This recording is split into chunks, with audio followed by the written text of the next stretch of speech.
Shem Yahavah at night to servants of Christ. Shalom. Hello, everybody. I am Pastor Kofi, Pastor Servant of Christ, where we are always changing lives one mind at a time by being the voice of the voices and speaking the unspoken. We're appreciative of the opportunity we have to come before you one more again. Thank you for joining us. Thank you for participating today. And we're thankful and grateful for this opportunity. Praise God. So hopefully all is well with you all on this so-called Thursday. Prayerfully you all are doing well and whatever Yah has for you. Prayerfully you're staying as warm as possible. And at the same time, not being so inundated or with the snow and everything that you're not able to get out at all. Praise Yah. If you're on TikTok, you're going to pause just for a second, okay? If you're on TikTok with us, you're going to pause just for a little bit.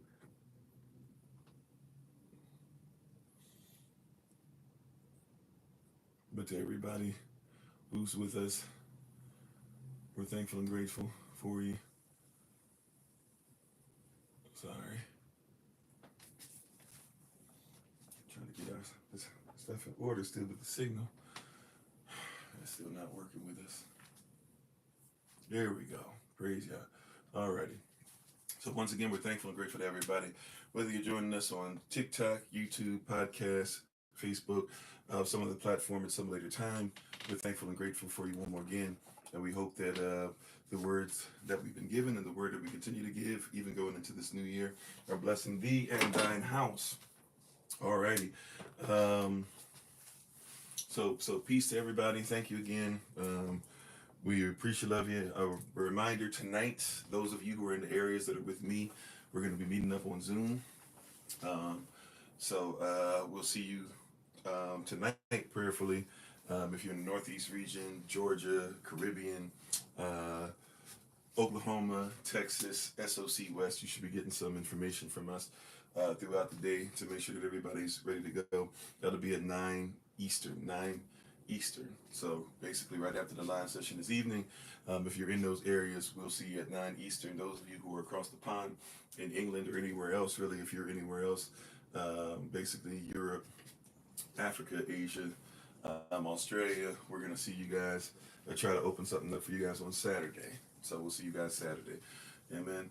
And to everybody else, please make sure that you're contacting or staying connected to whoever is the minister or the ministerial staff over your region.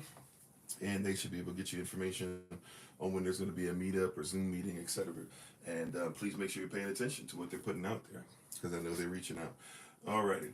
So thank y'all. Love you to life. Said you're hiding out your room because it's cold. Yeah, I get it. I got the window open because I like the fresh air. But yeah, every once in a while I got to come and shut it down because it is cold. Praise y'all. But we're thankful and grateful for another opportunity to be with you one more again. Thank you for joining us again. And thank you for joining us no matter where or how you're joining us. Even if you agree, disagree with us, whatever the case might be, we're thankful to have you all on. Also, too, those forms, I did finally get them sent out and everything like that. So you should be seeing those pop up on social media first.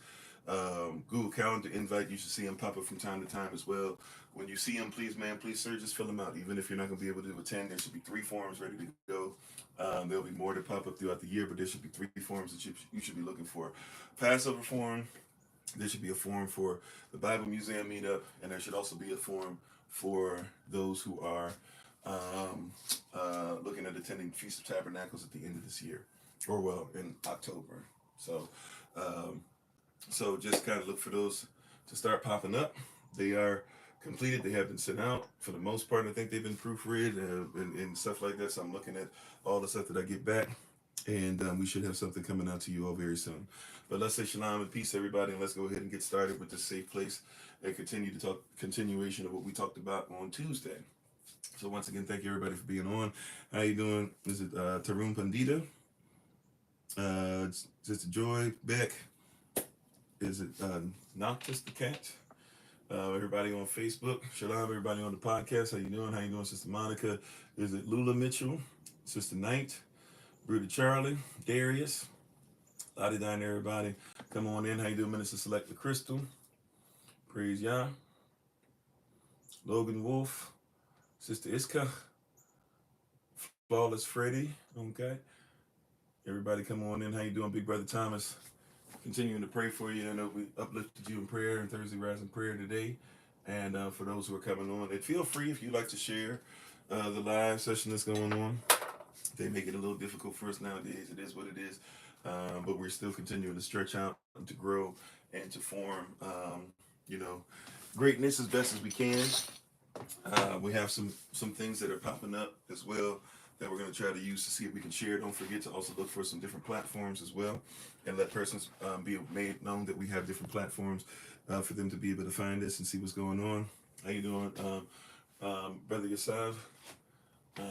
Thank you for being on. I think you're on for prayer this rising. How you doing, Dr. T? How you doing, J. Roy? Lottie, Dottie, and everybody. Thank you so much. So, love you all to life. Hopefully you all are doing well. We're going to go ahead and get ready to say our Bible pledge. We're going to jump right in.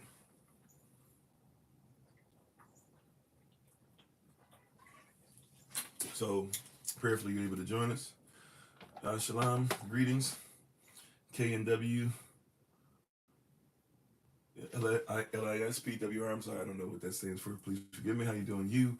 How you doing, Brother Cole? Alrighty, so we're going to go ahead and we're going to just jump right in and get started. And hopefully everybody is ready to roll with us, to rock with us. Hey, how you doing, Chill Bill? Alrighty, so we're going to go ahead and say our Bible pledge real quick, and we shall get started. You can just put your Bible in your hand and your right hand up in the air, your device in the air, and just repeat after me. This is my Bible. This is my sword. And this will I trust. For Yeshua is Lord. No sword of God shall ever be heard. For this is my Bible. And this is Yah's word. Hashem Yahavah, Aman, which is in his name, his authority, Hashem. Amen. Alrighty. So we talked about marriage last time we were on. We're continuing the series called #ASafePlace. We talked about marriage. We did some Q&A on marriage, especially once again coming from a cultural prism, a cultural perspective. So I'm going to answer through the perspective of the culture of those who are Yahada or the culture of those who are kingdom-minded, the culture of those who are even biblical, but not Bible, as far as what has become over years when the Bible's been changed, words have been moved, things have been redone, etc. But we're coming from the actual original, the origin, the principle of the thing, right? So we want to make sure that we stay in line as far as principalities. You said more than one wife? What is it? You want more than one wife? And I don't know if that's your way of saying hello. But is that your way of saying hello?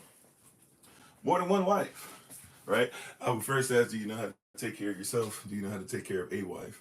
But even if we go to that place or whatever, we can get there, of course. But we should probably know what the definition of a husband is first. That's your way? Well, you're right. That's your way. You're exactly right. You're exactly right. But yeah, so when we get there, because even when people jump in there, usually that's somebody who's undisciplined, very misogynistic, very red pill oriented. You said you're the husband of one wife right now. Okay, well, you do you. If you come in here to try and just beef back and forth and do some weird thing back and forth, I'm just going to leave it to the side. Moderators, we have moderators on here too. If you decide you're just going to be indignant, they'll probably do what they need to do. But maybe if you want to listen or actually have something to give me of value versus just, I want it, like guys, I know you're not a spoiled, at least I would hope you're not like just a spoiled child.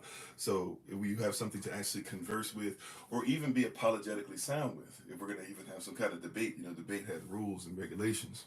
But if not, it just seems like you're just screaming something without even knowing what you speak of. Because even in the cultures that believe that you should have more than one wife, you still have to have certain things that you hit and operate in. But people want stuff without actually living the culture, right?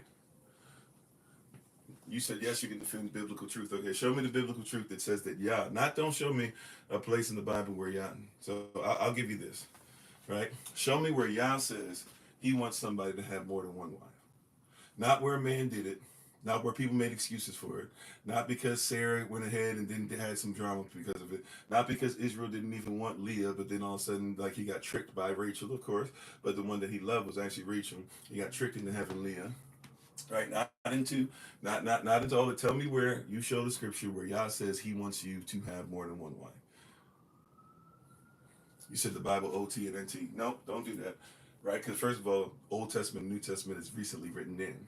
No such thing as that. There's one testament, right? We got out of line with the testament. We're supposed to come back in through it, through the Messiah, through Yeshua HaMashiach, right? But once again, be diligent. You see? Now, this is the series, by the way, just to let you know, it's called #ASafePlace. And in this series, I have to defend the safe place for those of us who are actually going to live what the word says. So don't just give me blah, blah, blah, blah. You have to give me an actual thing.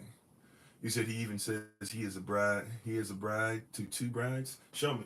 Show me the scripture so we can talk about the context. Don't just hit me. I'm serious. I don't mind going there, but you got to be apologetically sound. You got to be sound, right? You know the word sound, by the way, actually means hygienicos, or to be clean, to be lawful. You got to be legal with it. All right, Jeremiah 31:32. So we're going to come off of that. By the way, Jeremiah chapter, we should probably recognize first Jeremiah chapter 3, right? Context, whole. Don't just use pieces of stuff that don't fit in with the holistic nature of the Most High and the cultural inference on certain things. So you got to start off even with Jeremiah chapter 3, long way before that, where Yahavah's talking about a wife, which is his one wife who's been cheating on him, and he says, come back, talking about something that we should be reflecting. Exodus 21:10. Yeah, okay, so you're going to use certain things. You're only using pieces. You don't want to use it in its entirety. But okay, I'll do this real quick, and then that's not going to be my focus all day, just to make sure that husbands can only be talked about as far as how they can have multiple wives, because it's very clear that you're probably not somebody who's very dedicated to that. You just have found a couple of things that you like that allow you to go ahead and wild out, right? Oh, you got to unfollow now? Okay, well then just go ahead. Then that was the thing that was there. I'll talk to those that actually really want to hear on some of these things. So if that's your thing, is because I didn't bow down to you, and you don't want to hear any of the verses that are against yours. That shows where your mind is. So please have a great day, and please go ahead and do so. But since that's been introduced, right, I'll hit those real quick for those that actually might have some interest, or are not coming on here. Just be like, yo, you better agree with everything I say, because that's a dangerous person to be, because that basically is probably what the person does with Elokam. Hey, I'm going to read your word, and if you don't agree with me and everything in the word, then I'm not going to follow you, yeah? I'm going to say that you were this, you were this, you were this, you were this. So that's a very dangerous mindset to have, right?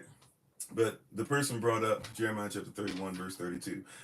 He's not going to tell you about what it says before Jeremiah 31:32, but let's go ahead and just go there, right? Not according to the covenant that I made with their fathers in the day that I took them by the hand to bring them out of the land of Kemet, right? Which my covenant, which my contract, they break, although I wasn't a husband unto them, saith Yahavah. So this person literally is taking something way out of context. This is why I say you have to be careful with those that are there. We have to create a safe place. I won't say what I was going to say, but long story short, Michael, I hope Michael has a great day. How you doing, Sister Dawn? How you doing, Culture Prospect? So basically what Michael is trying to do here is say, hey, you know what? I made a covenant with your fathers, right? And your fathers didn't act right, and they were supposed to be like representing a wife unto me. So since your fathers didn't do what they were supposed to do when I took them out the land of Kemet, right? They disrespected me, even though I was a husband to them. So what he's trying to do here is say that the Most High is saying here that therefore the Israel he's going to talk to now is a new wife, but he doesn't get the context. Israel, that's why I said he had to go to Jeremiah chapter 3. He doesn't want to hear that. But Jeremiah chapter 3 says that Israel must what? It be looked at as his wife. Israel is generations. Anybody grafted into Israel is part of those generations, right? In my house, there are many mansions. If it was not so, I would not have told you. But he's saying that all of you work together as my wife. Even Ephesians chapter 5 clears it up with this later on. The mystery Paul talks about, where he says, husbands, love your wife the same way that Yahashua loves the assembly, right? The assembly is supposed to represent a body. And who is the head of the body? The head of the body is Christ. Why? Because the head of the wife is the husband. So they're talking about something culturally, contextually. So yes, anybody who's part of Israel, whether it be with Moses, whether it be with Jacob, whether it be with David, whether it be with you and I, anybody who's part of Israel is considered to be a wife of the Most High.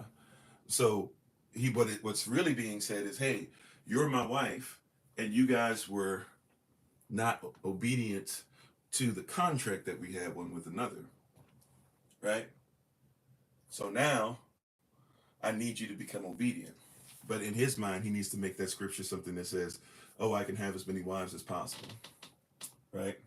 So we have to be careful. How you doing, Brother Jermaine? We have to make a safe place for husbands. And first things first, this is why we said we have to make a safe place for the word. We have to make a safe place for law. We've talked about we have to make a safe place,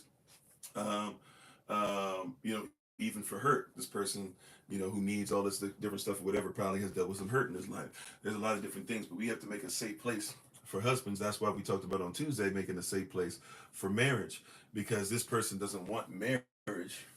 This person wants sexual pleasure. And he's not too far off, because sex is marriage. Marriage is sex in our culture, right? Culturally speaking. If somebody is going to be married, you must know the person. You're not supposed to know everybody. You're supposed to know your wife. You're not supposed to know everybody. You're supposed to know your husband. You're not supposed to know everybody. You're supposed to know the Most High. To know somebody is to be intimate with them, according to the Bible. How you doing, Minister Samay Lorraine? So these are the things that we have to be honest about. How you doing, springtime? If I miss anybody coming on any of these platforms, charges to my head, not to my heart. How you doing, Double OG, Triple OG, everybody coming in here. Appreciate, love y'all. Right? How you doing, Calm Comedy? So we have to first and foremost get to this place where we recognize, which was just pretty much proven to us by Michael, that many persons aren't worried about a safe place for marriage. They want whatever they want. They have itching ears and they heap up preachers.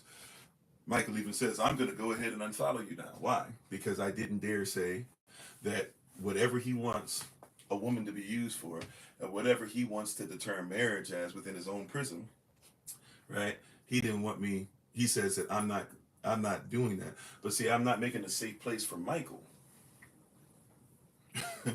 I'm making a safe place for husbands. And if Michael wants to follow what the word of Yah says, then he becomes a husband according to the word. And if he becomes a husband according to the word, then he has a safe place. Well, misinterpreting and all that, but also too, it's very clear. I'll put it like this. Michael's going to have a tough time in his marriage, and he's so quick to talk about how his marriage is working, because if you have it in your mind that you have one wife, but you're working on trying to get more than one, I'm just telling you right now, you already got a tough time. Right? And this is why the Bible says, who shall believe our report? Those of us that are in this and living it and being consistent and growing in it and being obedient to it, we must be the ones to make sure not only we defend it, but we tell persons what this stuff actually means. Right? Yeah, he has a narrative and he wants it to be filled. Matter of fact, he lives by an ideal, not an idea, but an ideal, IDEAL, is anything that fits your narrative. And so when we're talking about a safe place for husbands, right? We don't want your narrative, because your narrative is what's caused divorce rate to be 50 to 75%, depending on where you live in the West. Right? All the dating shows that exist, is it helping or hurting? Right? Is it helping us to grow, or is it hindering us? You see? So the safe place for husbands, the safe place, first of all, if you haven't got this by now, the safe place is in Yahavah's hands, safe in his arms. It's in the kingdom of heaven. The safe place is not because of what you think is relevant or irrelevant. Right? Where is your focus? Right, exactly. So the safe place is including for husbands. For husbands, right? A husband, a house band, one who binds the house together. A husbandman. A husband is somebody who, even that word usage is actually supposed to be one who tends to a garden, right? We even know that Adam, right? Adam, the first Aish, as far as, the first Aish of our lineage, right? Adam himself, right, is a keeper of the garden. Interestingly enough, right, the wife who comes out of Adam will be given a garden herself called the womb. And it's interesting, for years, they were telling us that men aren't supposed to garden. Men aren't supposed to grow anything. It was real bad. It was. I'm telling you, it might not have been everywhere in the world. I know when I was growing up, gardening was considered to be something that only women did. Why would you garden? Right? But we're so awful and stuff that we don't even realize that the first Adam, the first so-called man, right? It's supposed to be what? He's supposed to be one who keeps the garden, and then he gets a piece of himself, and out of himself comes himself. He wakes up after the surgery, so to speak, on the seventh day, whatever 7 day period that was, when he wakes up, according to Jubilee, he wakes up, and after he wakes up, he sees his wife, and he says, "Hey, this is bone of my bone, flesh of my flesh. For this cause, I'm now a husband." This husband. Now, he didn't call himself a man. That's what your Bible says, but that's not the word it's used. When you research the word, it actually he uses the word Aish, or some of you use the word Ish. For this cause, with a husband, one who watches the garden, leave his mother and father and cleave to his wife. Now that's really in depth right there. You said you way too much responsibility. Yeah, right. But that's real tough. That's a really in depth thing right there. That's a really in depth word. You know why? You know why that is? Because every man except Adam, and even if you want to say Adam came from the dust of the ground, you could kind of say this as well. But every man except for the first Adam, the first man, every other Adam that's come out and been born has been born of his mother's garden. The garden that the father keeps is what he sows seed into, right? That allows, are you rolling with me? Catch this now. The garden, remember the word for seed, zara, in Hebrew, it means word, it means seed placed in the ground, it also means sperm. So the garden that the husband keeps, the womb of his wife, he keeps his wife, he keeps the garden. This is a commandment, and just because you got taken out of the garden doesn't mean that you don't have a garden to tend to. Hear what I'm saying? So the husband has a seed that he plants inside of the garden, inside of the womb. He's supposed to keep her. He's supposed to guard her. He's supposed to give her affection. He's supposed to give her protection. He's supposed to guard her. The garden is there to help to multiply, just as a wife helps to multiply what her husband does. I'm on. Right? And so he guards that. And for this cause, though, everything that comes out of that garden, right? That's the sun. And the sun comes out of the garden. And what does the sun do? The sun comes out, the next Adam, the next man, and he grows into manhood, and he grows into being Adam, and he grows into being Aish, and he grows into being Abba, and all these different things or whatever. Then he's given his inheritance, but he takes care of home. He takes care of mom. He takes care of all these different things. Mama is his spiritual wife. He's taking care of the garden too. He takes care of his sisters, their gardens as well. He's learning on the job. But all of a sudden, when he finds his wife, for that cause, if he wants to know her, he has to do what? He has to give up the womb or the garden, so to speak, that he's in, and he leaves that to tend now and keep this garden that he's been given, this Eden that he's been given. Right? How you doing, Sister Shima? How you doing, around? Are you following? So we are supposed to be training husbands. Husbandmen, once again, a husband is one who's supposed to do what? Tend to the garden. It can also mean house band, one who binds the house together, almost like a rubber band that you put around something. But a husband is one who makes sure that he takes care of the garden. He's also one that tends to his house. How you doing, Jennifer? Right? And so this is why your Bible says that if you are one who will not take care of your wife, take care of your family, you are less than an infidel. Salah.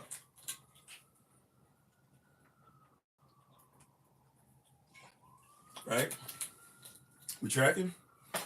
Now that seems like to be something that's real simple, but we're not trying to be simple. We're trying to talk about kingdom mind versus the common mind, right? This is not common sense. This is kingdom sense. The garden, right, is what you keep. I'm not saying your wife is to be only relegated to something you put seed in. But you keep her, guard her, take watch. Now, this is why we have to have a safe place for husbands, though, because if I'm going to lay down my life to take care of the garden, right? If I'm going to lay down my life to the point to where if I die, the blood still speaks from the ground, from the garden, that the wife still speaks well of me and still taken care of and still these things that are there. If I'm going to do this, then I also have to be respected. I think that's a fair trade-off. That if one is to keep his wife to the point to where he would give his life for her, then he should feel respected. We have any arguments about that, by the way? I don't think we really should. But, you know, if I'm going to keep my wife to the point of giving my life, then I should also feel respected. I think that's plain as the nose on your face, correct? So right, like we're supposed to have this relationship, touch and agree. We're supposed to have this relationship where I represent Christ, right, as a husband, and the wife represents the assembly. So my goal as a husband is to get as close to Christ in everything that I do as possible. And that means every day I need to get closer, because every day I haven't hit the mark. Right? How you doing, Sister Omika? So every day I'm trying to get better.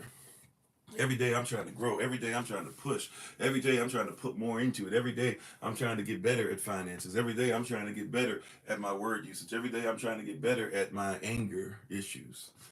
Every day I'm trying to get better at, for those of you who have problems with this, and making sure that you're not, punching holes in walls and this and that. It can become something else down the road. Every day you got to get better. Every day you're trying to get better at the word.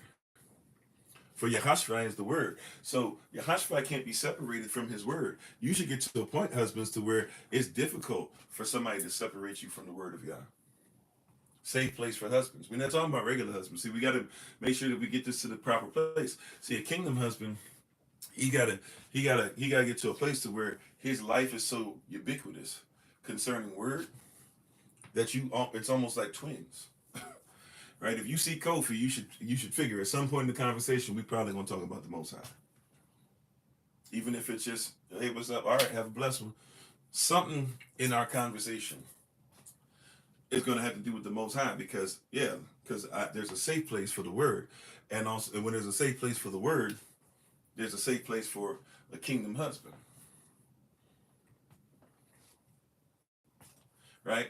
So if there's a safe place for the word and your husband is all about the word, then he should have a safe place. So now we got to go to a place, because if your husband's still saying, I don't feel heard, I don't feel respected. Now look, I didn't say all men, I didn't say I'm talking about kingdom. The goal is kingdom. The goal is our culture. The goal is what Yah told us about, right? So I didn't say everybody gonna always be perfect, yada, yada, yada. What I said is that the kingdom husband, if he's doing what he's supposed to, his due diligence, if he's staying on his knees in prayer, if he's always making sure that he's taking care of things, he's securing things, he's trying to remain healthy, he's trying to come up with different things or whatever, he's always scheduling something for your benefit, he's listening to you as well. That's part of the mission, right? Is to take care of you, Yahavah's daughter, who he's entrusted us with. So to do these things with or whatever, if he's doing all these things and he still doesn't feel like he gets respect, sisters, we got to talk to you a little bit, because then what's the problem? Because there needs to be a safe place. Right? Here's a funny, more anecdotal type thought process, but it's still relevant. That whole thing about the big piece of chicken, it's kind of a joke nowadays. I think Chris Rock kind of brought it around again the last time that it became like a joke, decades ago at this point now. But there used to be relevance to that. Like, when Dad came home, oh wow, I might have to run downstairs real quick. I'll make this one last point. It's not. I thought our charger was ready to go, but it's not. I have to go down and get another charger real quick. Oh, okay. Hold on one second, you guys. I'm sorry. Yeah, I might definitely have to run down real quick. Get us another charger doing something not working. But anyways, when Dad came home and he was speaking, and he finished with work and all that, and he came back to the house, it was a big deal, right? It was very much so a huge, huge deal that Dad was supposed to get a certain seat, and he was supposed to get that biggest piece of chicken, so to speak, the big piece of chicken, so to speak. That was a big deal. I don't know if everybody remembers those days, but that was a huge deal. And YouTubers just letting you know, in case you have to look for us on Facebook or TikTok. I hope everything's well. I'm gonna make this last point run downstairs. I'm not sure how much the other charges charge, but we'll try to use that one. If that one doesn't work, then if YouTube goes out, try to find us somewhere else, or I might try to put us on another device. So just keep that in mind. I don't know what's going on right now with my setup, but yeah, that used to be a huge deal. That when Dad came home, Dad was supposed to sit in a certain seat. Dad was supposed to get a certain portion, especially if Dad was working. And if somebody came over, or one of us was bold enough to sit in Dad's chair or do whatever, then we had problems. Right? How you doing, Pastor? How you doing, Brother Lamar?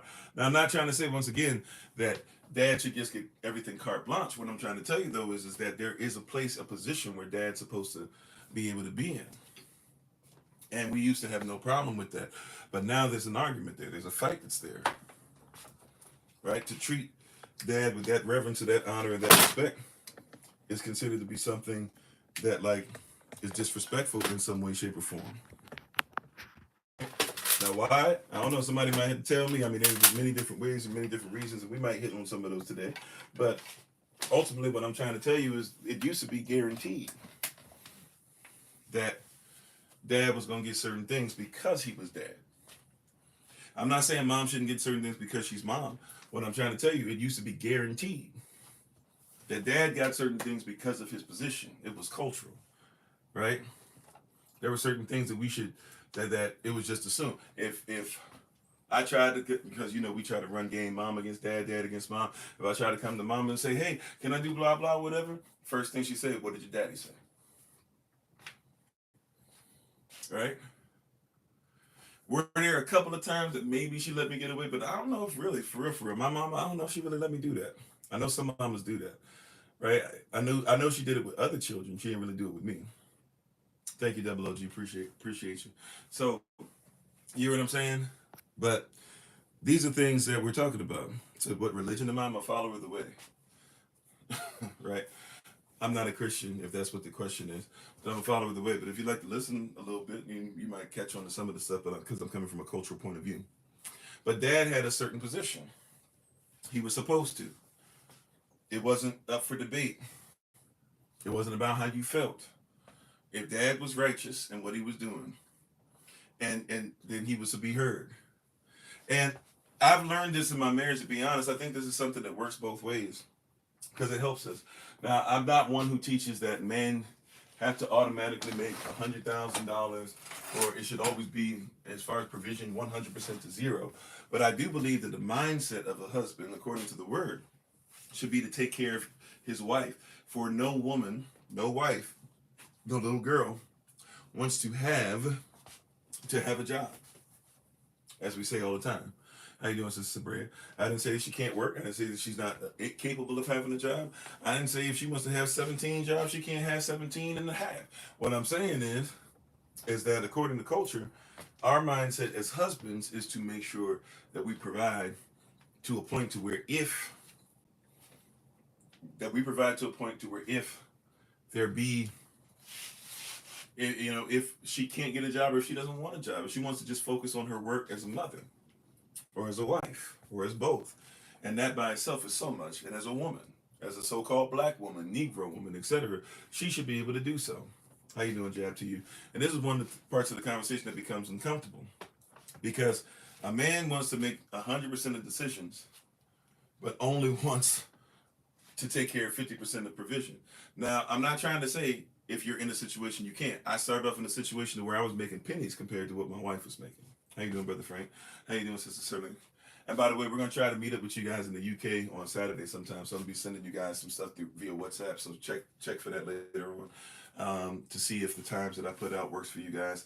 That we can start talking a little bit of stuff about even some sovereignty stuff a little bit, but also just seeing how everybody's doing, right? But we have to realize and recognize, if we're going to be honest, if we're going to be real, if we're going to be honest, if we're going to keep it a buck, right? That there is a lot in a husband having the mindset, or at least the vision, of at some point everything that I do should have it to where my wife shouldn't have to touch anything as far as making finances for the house. Now she helps to multiply things, that's one thing. But she shouldn't have to deal with those things unwanted or unsolicited or forced into a place. Because that's a result of chattel slavery. Right? I feel like I'm circling the wagon a little bit, but I promise you we're gonna get there. I'm circling the runway, but we're about to land if you haven't caught on to where we're headed already. Right? But we really must recognize this and think about this and realize what's going on. A lot of us don't recognize. Can we give it a buck? A lot of us don't recognize the power in Yah's will. It is the position of the husband to keep the garden. The wife has a garden. She is a garden. She is even our Eden in a sense. She's supposed to be our safe place. Sisters, I hope you caught that because that's a lot within that, right? Your husband was created out of the garden. Then the garden was created and then he was placed in it to keep it. You were created in the garden. And so if you want to come out the garden, fine, but that's not really what you created for. I'm not even just talking about the house. I'm talking about as far as even provision, keeping certain things, guarding certain things. You are to be treated as the Bible declares the weaker vessel. Not even just focusing on the fact that you're not as strong physically, but weaker also meaning more precious. Right? How you doing, K1 and only? So even as the weaker vessel, it's also talking about how precious you are, because the more so-called dainty a thing is, or the more antique a thing is, the less harm we want to happen to a thing, the more valuable that thing is. This is why, as much as women are like, yeah, you should be into everything, and I don't know why you guys don't support women fighting and stuff as much as we do. Men don't really find that attractive because men don't want to see what they're supposed to protect get beat up. Right? That's why if you got a man that's willing to put his hands on a woman, he's willing to hurt himself. For no other man ever, right? No man has ever hated his own flesh. The Bible declares, right? How you doing, babe? My wife is on the Honorable Almas. Always check her out on TikTok, YouTube, her website, and Pinterest at Bloom and Flourish. Not A and D, the letter N. Bloom and Flourish. She is a healer, herbalist, chemist, and biologist. Biologist by degree, right? So, and thanks for being on, babe. Love you. So these are the things that we're talking about. How you doing, Miss Q? And when we're speaking in this stuff, like women to be, why don't you want to watch us play basketball? To be honest, I don't want to watch something I'm supposed to protect be rougher in basketball than we are.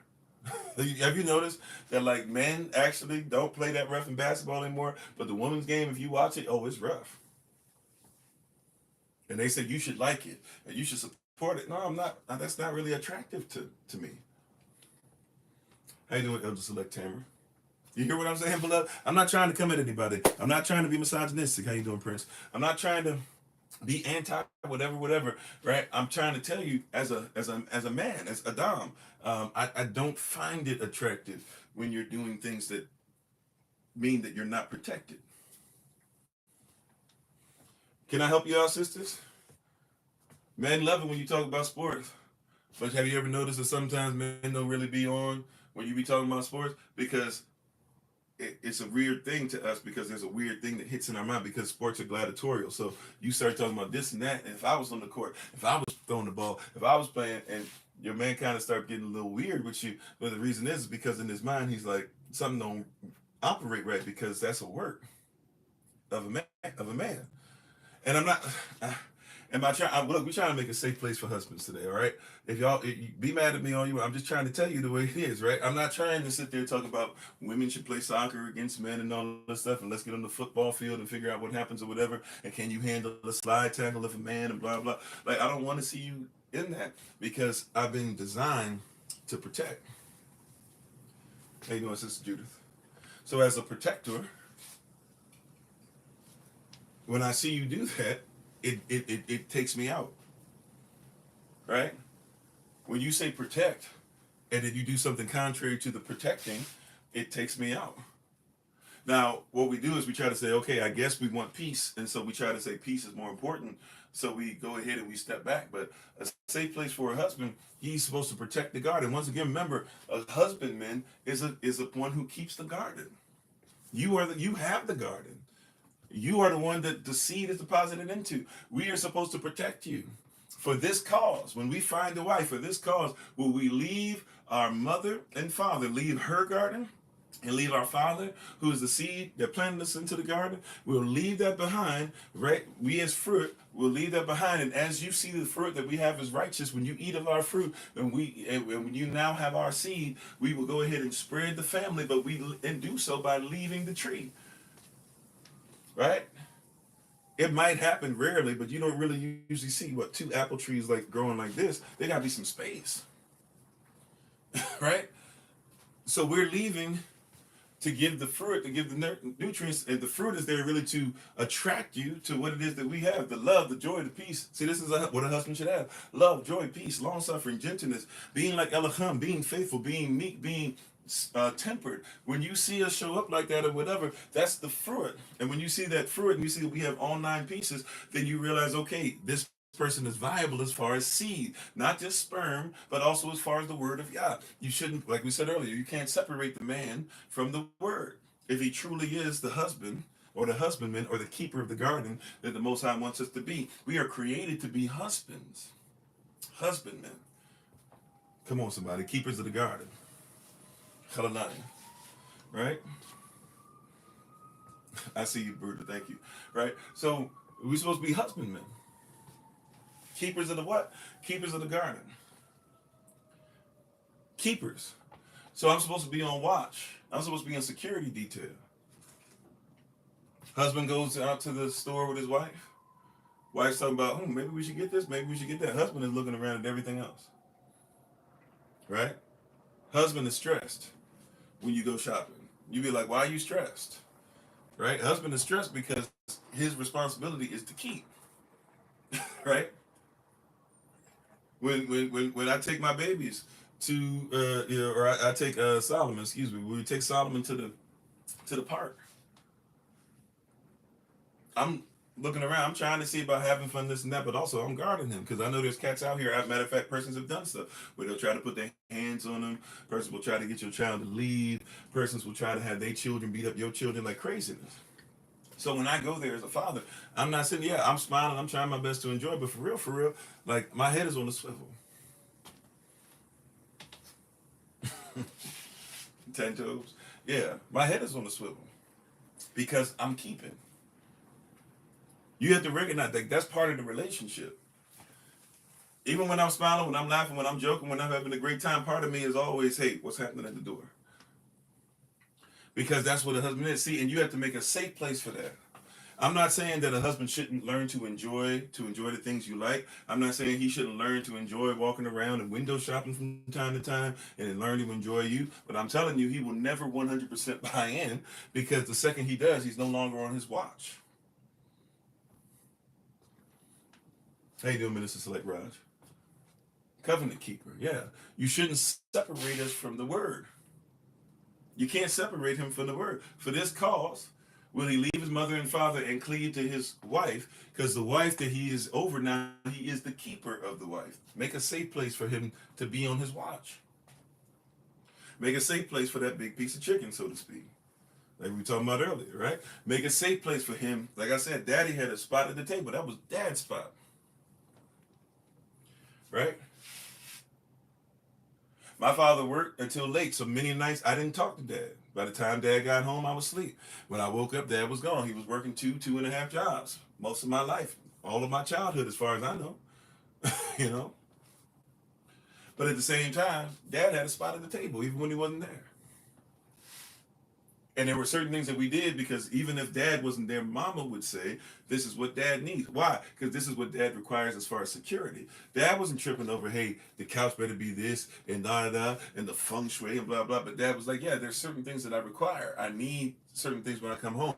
Hey, you can't have toys laying here because when I come home and it's 10 p.m., 10:30 p.m., 11 p.m., sometimes midnight, I'm coming in, I'm not paying attention in the darkness and all this stuff. I might trip when I come through the door. Please make sure this is picked up. There are certain things that you're aware of. The same way that the assembly is supposed to do for Yah.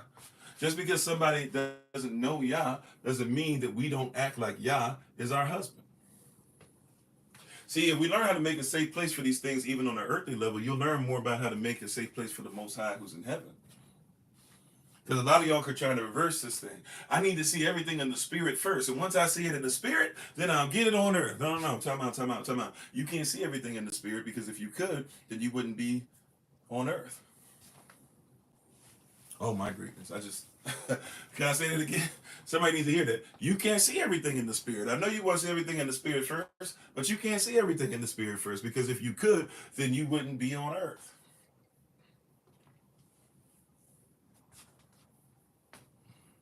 Uh-oh.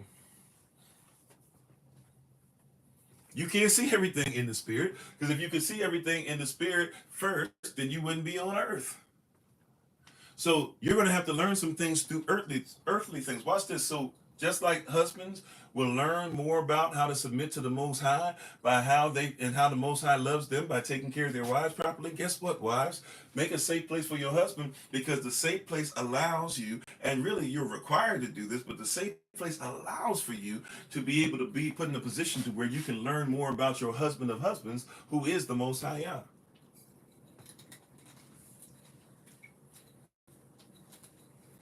Prayer is a petition. I'm not trying to say you need to pray to your husband. That's idolized. That's false, right? Get the context. Prayer is a petition, correct? Is prayer a petition?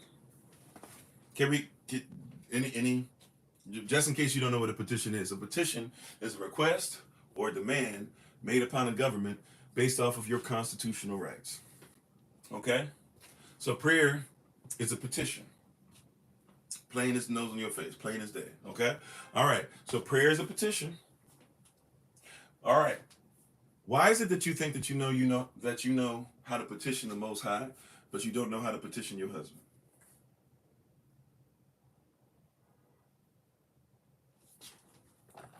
Holy Spirit, they ain't gonna like it today.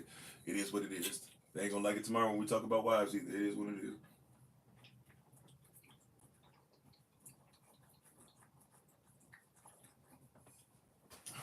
I'll say it again.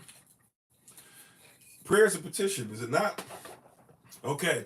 Petition is the request or demand made upon the government based off of your constitutional rights. All right. So why is it that you assume that you know how to make a petition to someone you've never seen, but you don't know how to petition your husband who you see every day?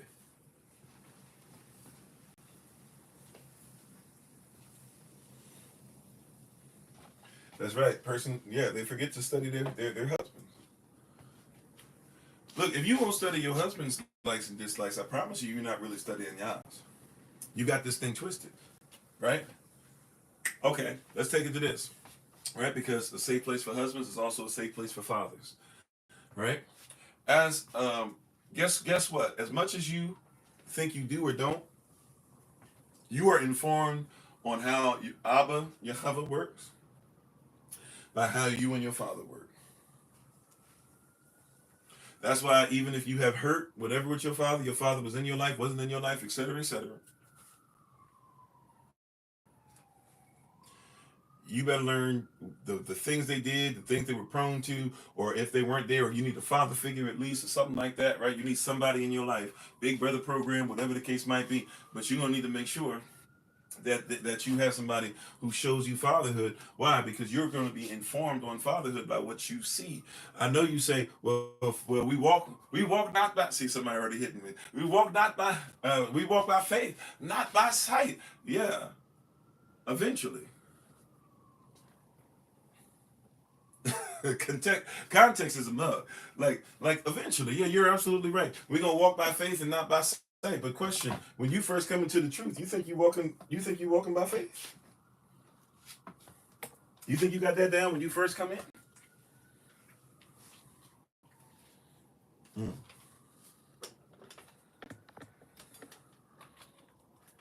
Let's have an honest conversation. You think when you first got saved, you saw everything by faith?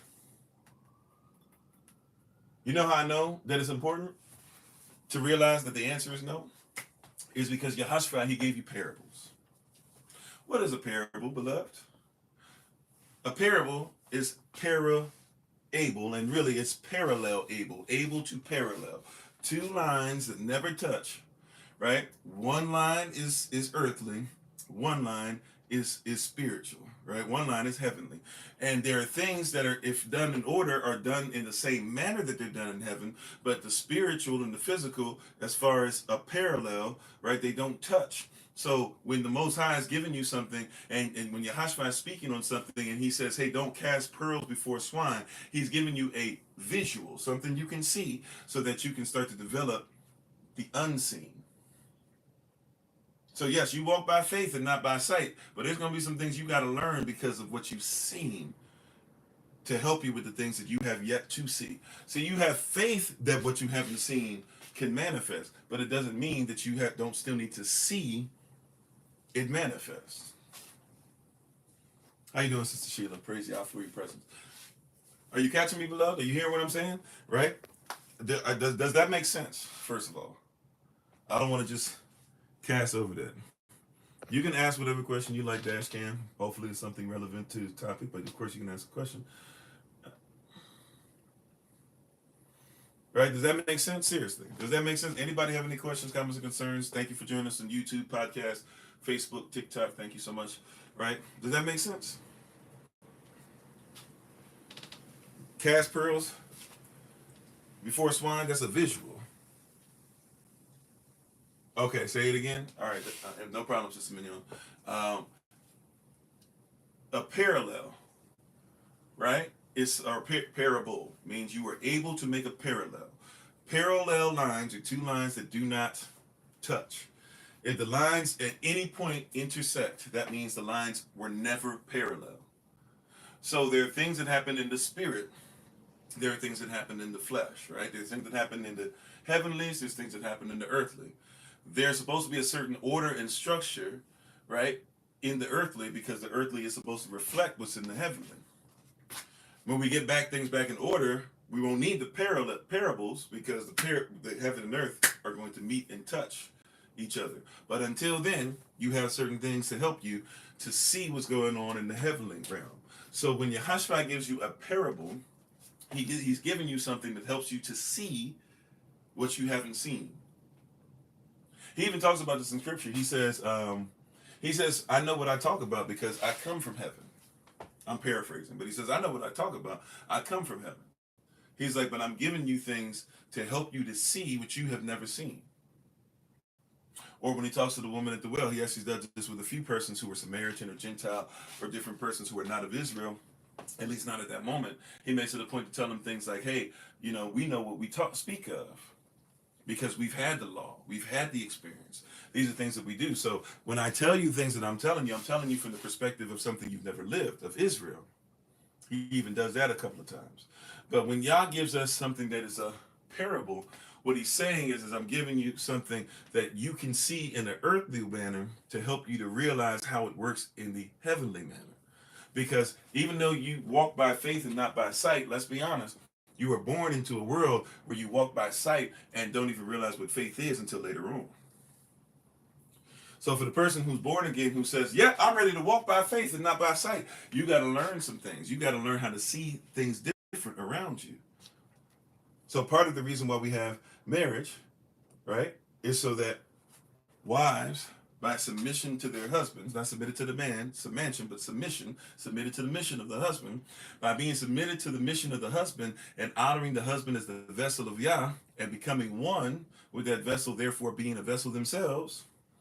By doing that, it helps others to see the relationship of how the assembly is supposed to be married to Yahavah in the spirit, right? And by husbands keeping their wives and being willing to guard them to the point of giving their lives for them, it also helps wives to be in a position of what? It's not wives. It helps all of us to see how the Most High is in relationship with us, and therefore it helps us to see why we should serve him and why he takes care and keeps us.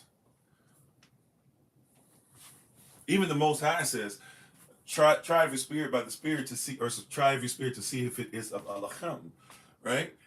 So yeah, question me to see if it matches what it is that I'm saying. How you doing, Dark Matter? In other words, right, the Most High says, fine, if you want to question me on what I wrote about or what I spoke about as far as prayer, if you want to Question me on what I said as far as your countenance, as far as your clothing, as far as your attitude, as far as stress, as far as anxiety, whatever it is. Feel free to go ahead and question all day, right? But question it by my own word. Why is that important? Beloved, how you doing, John? John McNabb, right? Why is that important? Question me by my own word. Once again, you're sitting there saying you do that with the word of Yah. Here's your husband. Your husband says, you say, well, that's what I'm feeling. And your feelings matter.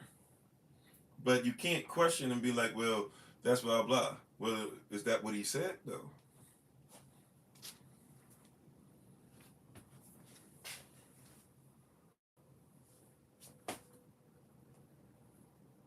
Right? Like, we have to get it right. We keep talking about trying to get it right vertically, but we don't get it right horizontally. We keep talking about we're going to get it right with the Most High Yah, but we're not getting it right with each other. We keep talking about we're going to make sure that marriage works. We're going to have a safe place for our husbands. We want a safe place for Yah, and Yah make a safe place for us. But Yah says, here's the order. Myself, your husband, the wife, the children. And in a lot of cases, we have a safe place, so much so for the children that our spouses don't even get safe places. You'll hear men say, the best day of my life was the day that my child was born. But then you don't know how this works. Because your wife and you are who are going to become one. You're never supposed to become one. You're never supposed to become one with your child. Oh, this is my little man of the house here. Well, you got this out of control because your son is not man of the house. Matter of fact, he's supposed to be trained to leave you and cleave to his wife to keep his own garden. How you doing, Sister Michelle? You see what I'm saying? We got a problem. Your son isn't being raised to be with you. When I do some coaching and stuff like that, I'll hear mothers tell me, well, I need to make sure my son, he needs to make sure, because I would never blah, blah. I mean, that's cool. There's certain things that you should make sure your son knows as a mother, and as a woman, to make sure you school him. But I just want to make this perfectly clear. He's not marrying you, though. He will look for somebody with similarities, but prayerfully, if you train him up correctly, you'll train him up correctly to where, whoever Yah puts on his heart or whoever he finds while he's in his work. Remember, in his work is where he's going to find his wife. And when he brings her before you, hopefully you'll be looking for her to see if she is worthy of taking care of him as you would, because he's supposed to leave you, mama, and cleave to his wife. He's not supposed to be mama little boy like that anymore. But we'll raise mama's boys and then get upset because we're married to him. So he has no safe place. You know what I'm saying? You said you were Christian growing up, but you're intrigued to change your walk. Oh, praise Yah. I'm on. Right. So you see what I'm saying? We're raising up mama's boys and then we upset. So where's the safe place for the husband if we made husbands into mama's boys and then get mad at them because they became what we created?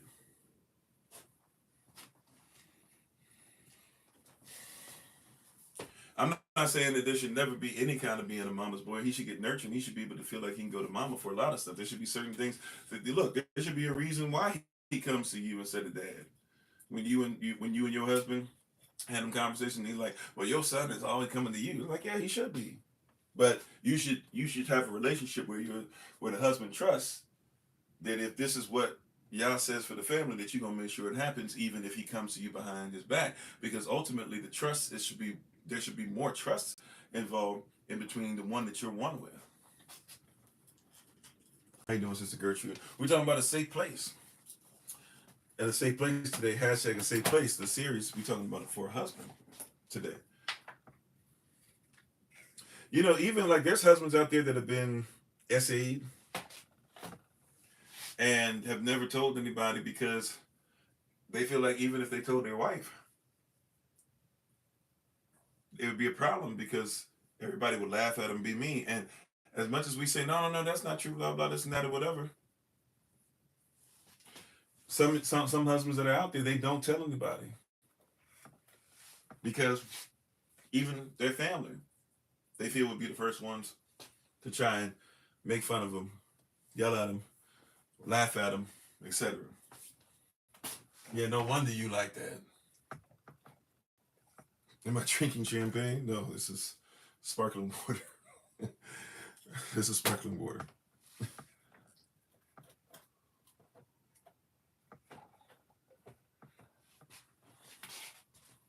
Right? But I'm just saying, there's some brothers out there with some deep, dark secrets. And they don't feel, because the world has shown, and because of relationships have shown, and because there's been some people dating and all this stuff, but in all these things, to where him voicing his concern, and him, thanks, babe, his voicing his concern, and his being what y'all wants him to be.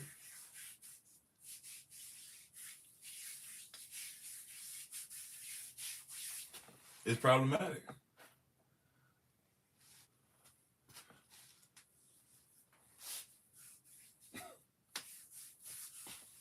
Right?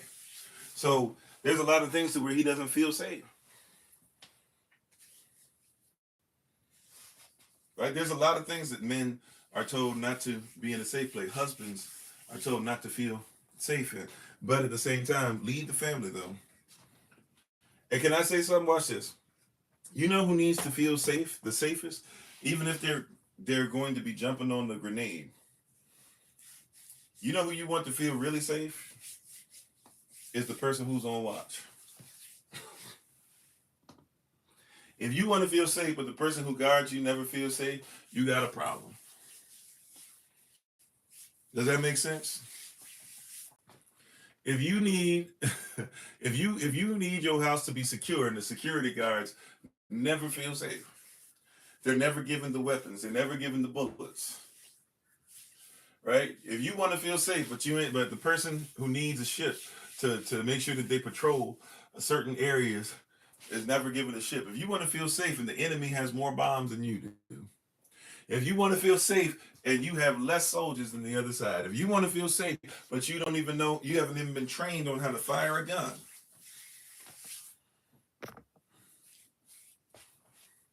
I'm just telling you, it's not going to go the way you think it's going to go. Right? If you want, can I? I'm just trying to help you. Right? I get it. I don't feel safe. I don't feel secure. I don't feel that. Okay, guess what? If you want safety, guess who has to feel safe? Right? And look, I'm not talking about delusions of grandeur. I'm not talking about somebody who's just confident. Look, they need confidence for sure. But I'm not just talking about confidence. I'm talking about competence. If you want to feel safe, if somebody trying to come through the gate, right?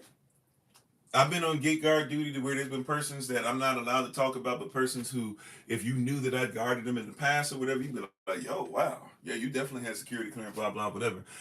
With that being said, we also knew at any point somebody might be looking for some high-profile prisoner. So if somebody has a high-profile prisoner and they coming through, or there's a possibility that somebody wants to get that high-profile prisoner at any time, then guess what? You better give me the M60. If you don't know what these weapons are, they don't really move like they do in the movies, but that's the one that like that, right? Like, you better give me that M60, you better give me that M16. I want the shotgun too.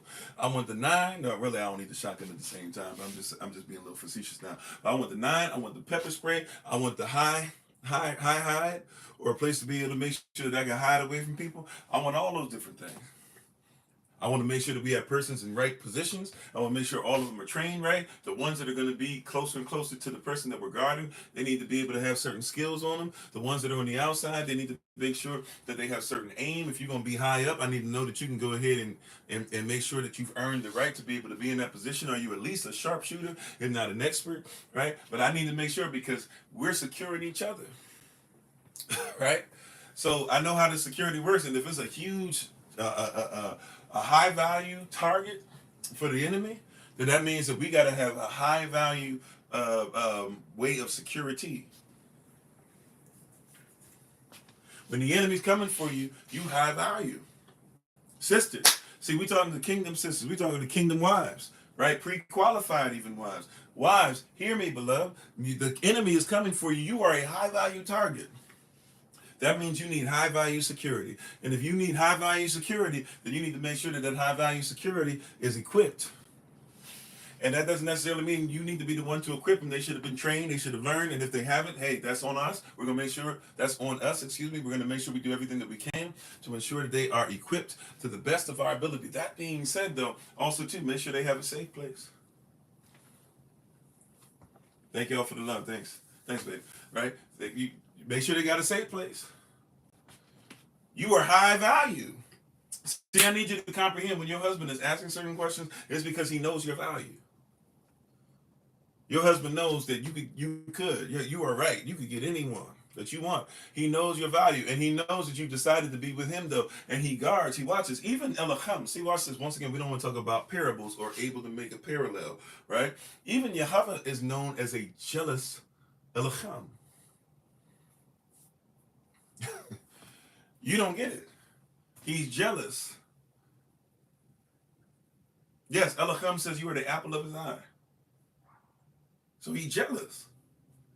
He doesn't like it when you're talking, even talking a little bit to idols, cheating, just going ahead and flirting with the idea. He doesn't like it at all.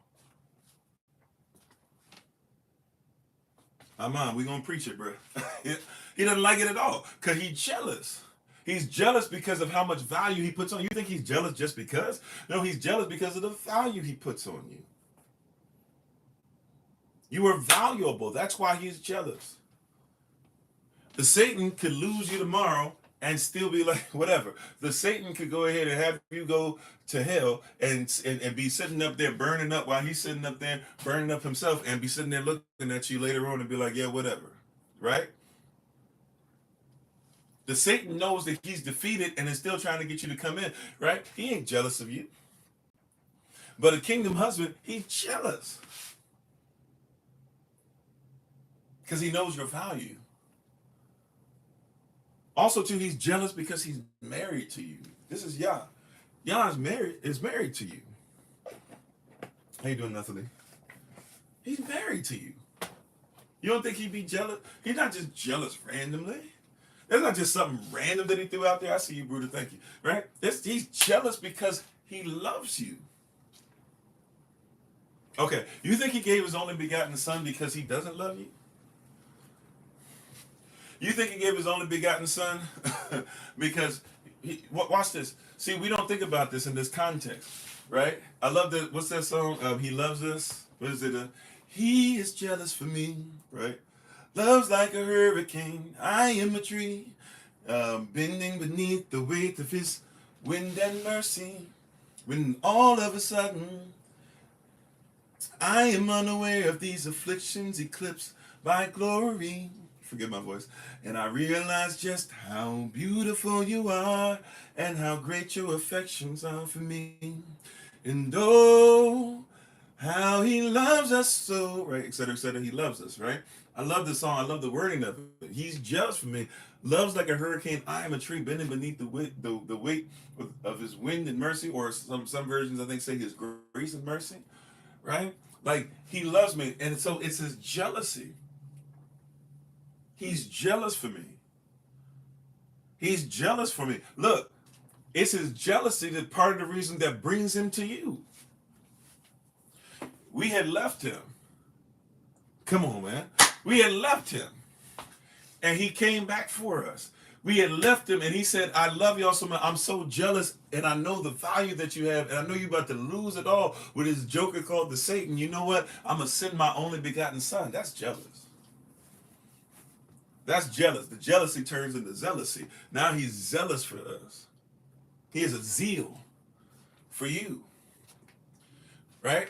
Now, I'm not talking about just any man. We're talking about husbands, kingdom husbands. And if we're talking about a safe place, this is a safe place within the kingdom, right? The name of Yahavah is a strong tower. The righteous, those in right lawful standing, they run in, they are safe. Okay, so we're talking about kingdom. So this kingdom husband, when he's jealous, or when he's saying, hey, I'd like to see something different, or hey, I don't think you should do blah, blah with so-and-so, or I see so-and-so, it seems like they're doing some weird stuff. He's saying it from a position of what? Of making you safe. That's his responsibility. And any anybody who's taken away from his responsibility to make you safe, then he should be jealous.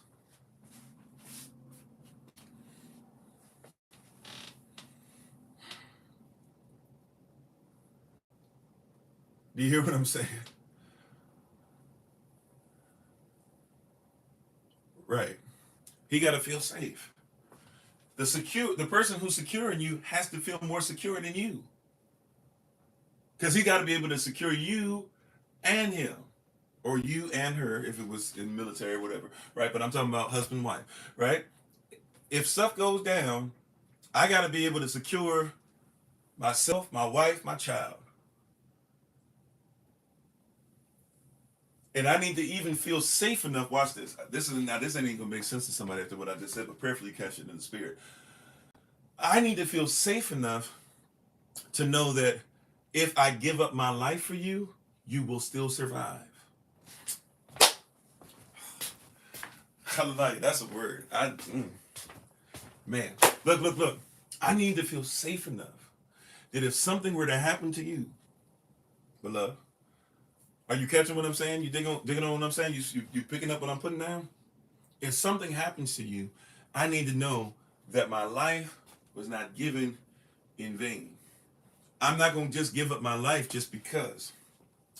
If I'm securing you, I'm going to make sure that y'all are going to make it. And if I give up my life, it's to make sure that y'all are going to make it. That also means if I'm going to the point of getting to that point of sacrifice, I need you to listen. Don't make my sacrifice in vain. Oh my greatness. Submit to the leadership of security and secure oneself. I'm like, look, don't. I'm just trying to say, right? Y'all seen it in the movies before. Go, right? And they're like, no, please don't, no, go. And they slam the door and everybody goes, right? When he's saying go, look, I love the fact, it's nice, it's beautiful that you even want to have my back in this moment. If I'm telling you, you need to not have my back, I'm telling you to go because that's I feel safe knowing that you're safe. That's the type of security we talking about. See, persons, I praise Yah. I tell persons all the time, I don't necessarily say going to the military, but the military did teach me a lot. It did teach me a lot, especially in certain manners and certain things or whatever. And sorry. hold on one second. Oh well, I just hold on a second.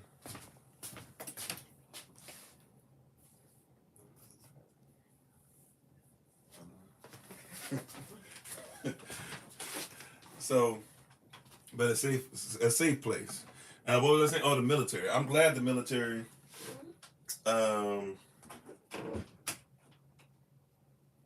Taught me I did learn quite a few things. Praise God. And I learned to secure for sure. I learned to secure, and I learned how important security is, and I learned how important it was to make sure that those who secure the base are taken care of. I learned how important it was for those who have to secure their families, right? If somebody's securing you, but they can't take care of their families, their performance goes down. You got to make a safe place. Oh my greatness. Don't miss that, beloved.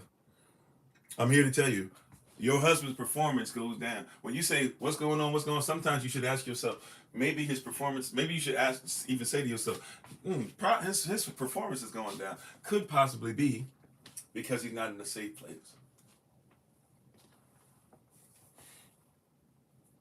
If you want to take it to the bedroom, you can take it there too. It actually makes sense. But I'm talking about just in general. If his performance goes down, probably because he's not in a safe place. Oh, I wish somebody could catch that. Right? Husbands need to be safe too. Yes, they do. Husbands need to be safe too. And guess what? When you start feeling insecure or unsafe, I bet you he feels the same thing, if not more. But once again, he doesn't have a safe place. He's not supposed to.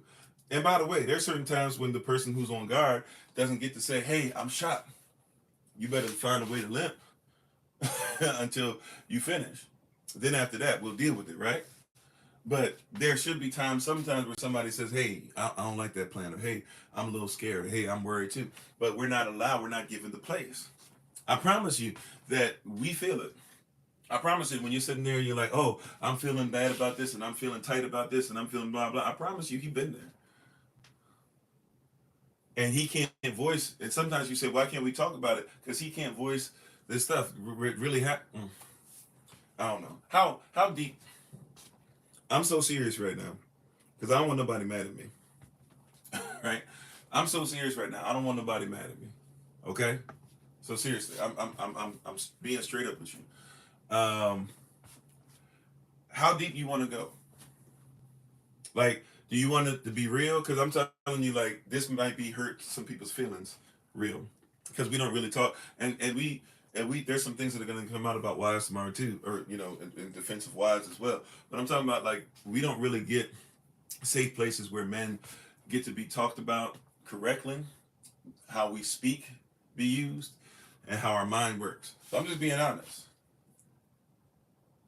This ain't something to rile you up or try and get numbers or blah blah. I'm being honest with you right now. Like, how deep do you want to go down the rabbit hole? Because I'm about to say some stuff, and trigger warning in advance and all that stuff. But I'm about to say some stuff, and some of it might mess with your mind because you swear that you know how men work, and it's really not. Right? Right? I'm just being honest. So y'all tell me. I'm serious. I'm so serious right now. If you can put in the chat, if I don't get no answers, I'm not gonna go where I'm going. I'm just being honest. Cause I ain't trying to have nobody mad at me and being like Pastor Kofi misogynistic and blah blah and all that. So I'm just being honest. How far y'all want to go? Cause where we about to go is going to start to really mess and manipulate with some of the stuff that you guys have heard. So some of what you're watching, some of what you're getting in the sparkle or sprinkle, whatever y'all call it. I know the men have one and women have one or whatever. But we're going to go through some stuff. And some of you men who are still acting like little boys are going to have to hear some stuff too. So you ready for the ouch? Okay. You said let's go deep? Okay. All right. Okay. And the ones who said it too, okay. All right. All right. Love y'all. Love y'all. Love y'all to life, okay? Don't nobody look. We still gonna break bread together. I'ma still see y'all later on in the year. Amen. Love y'all. I need a piece of something real quick. Oh, you know what? I can use this. All right. All right. So let's go. Let's dig. Let's dig. All right. I was saying earlier, right, when we talk about scripture and stuff, the importance of why Yah even tells us to do certain things, and we're supposed to be a reflection. Okay? Sisters, if Yah's jealous for you, then your husband gets to be jealous for you. Now, once again, here's the deal. If we talk about this, but we don't talk about it. You know what? Yeah, we don't talk about it enough. Your husband is securing you, all this stuff. Right? He got to feel safer than you. All these things we're talking about. That also means there's times. Okay, y'all said we can go here. Let's go deep. It's gonna sound mean. It's gonna sound rude. Most of you know my heart already. I gave us an opportunity to come out of this. It is what it is. All right, look. There's times that you don't get to go ahead and say why.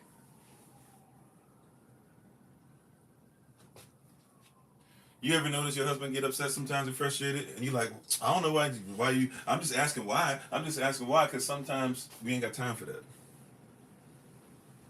You want security or you want something else? Like, I can give you something else, and a lot of you get non-security or do not get the security you deserve. I don't have time if somebody coming through the gate and somebody comes up and they say, and I go, oh yeah, you got to show me your ID, sir. Well, I have to show you my ID. I haven't had to show you my ID. You see the thing that's on my ID card. I don't got time to go through all that, sir. They changed the stuff. If you're coming in here, show me your ID or turn around. What you mean turn around? You know my face. You know, sir, you're the one who put the thing in order.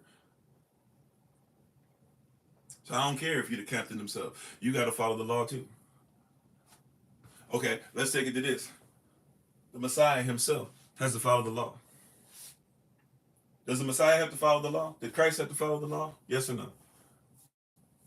Does Yahavah have to follow his law? Yes or no? Right? I'm trying to go somewhere with it, right? Can the Most High lie? Can he say, do this, blah, blah, whatever? No. He can't, right? So he has to follow his law. All right, why am I saying that? Because that means that there's times when even, right, here's law. Here's law, right? Husbands, love your wives as Yahshua loved the assembly. Submit yourselves one to another, right? Okay, Abraham. Father Abraham says, hey, Abba, Elacham, Sarai is upset with me because I did what she said.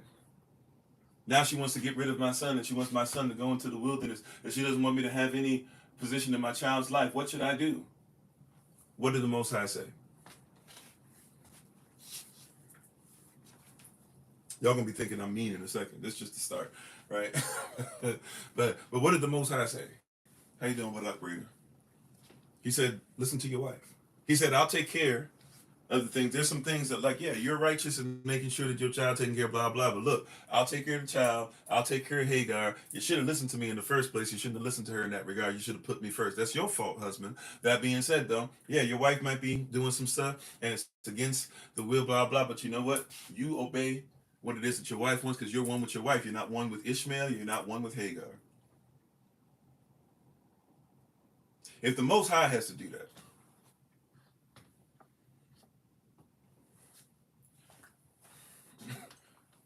we're going to talk about wives tomorrow, right? All right? But today we're talking about husbands. If the Most High has to do that. This is why I said we got this weird thing that's going on. I know how to petition the Most High, but you don't know how to petition your husband. Something's wild. Because if you can't do it with those you see, how are you doing it with one you've never seen?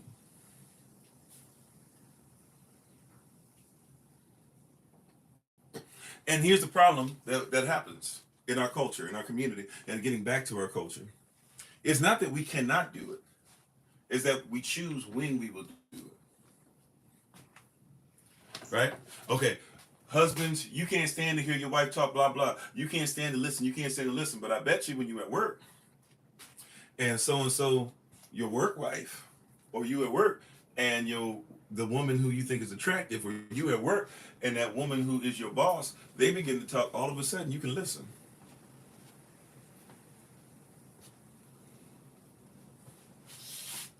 Weird how that works. How is it that you can't do it with your wife, but some woman that's a stranger? Okay. Well, flip side now. How is it? Well, I can't listen. I can't take all this stuff and blah, blah, and he ain't doing blah, blah, whatever. But then, okay, sisters, this is what a lot of brothers say, and they're not wrong for saying this. They might be wrong in some of the ways they want to correct it. But a man is not wrong in saying, well, hold up. How is it that you can listen to your boss, but you can't listen to your husband? Is it because you value the boss more?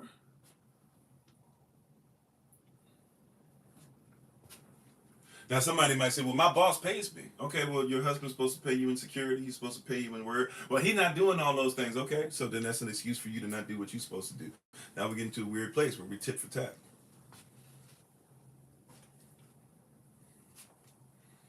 What's righteous? What's the law?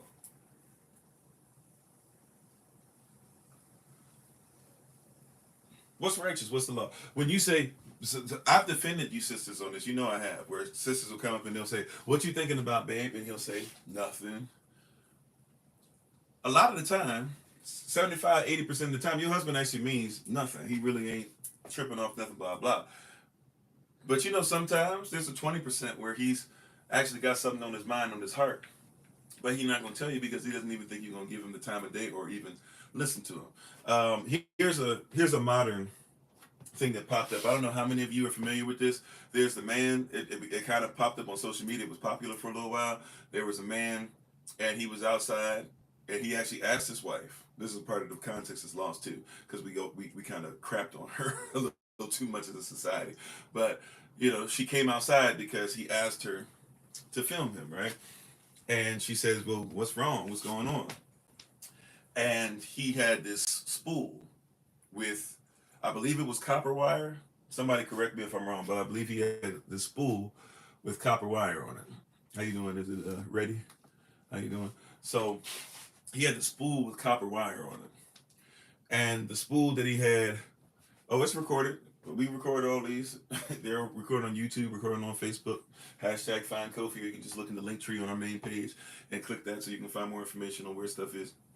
Right? But he had this spool, and the spool only had like a little, it was copper wire, thank you. So, and so little spool, you know, and when he first got it, it would be bigger than this. But, you know, when he first got it, it was real thick, right? And he had bought it just about 40 years ago. And there was only, I don't know if I have anything. So, you know, you have this one here, you'd have copper wire. Obviously, this is not copper wire, but it'll do for the for today.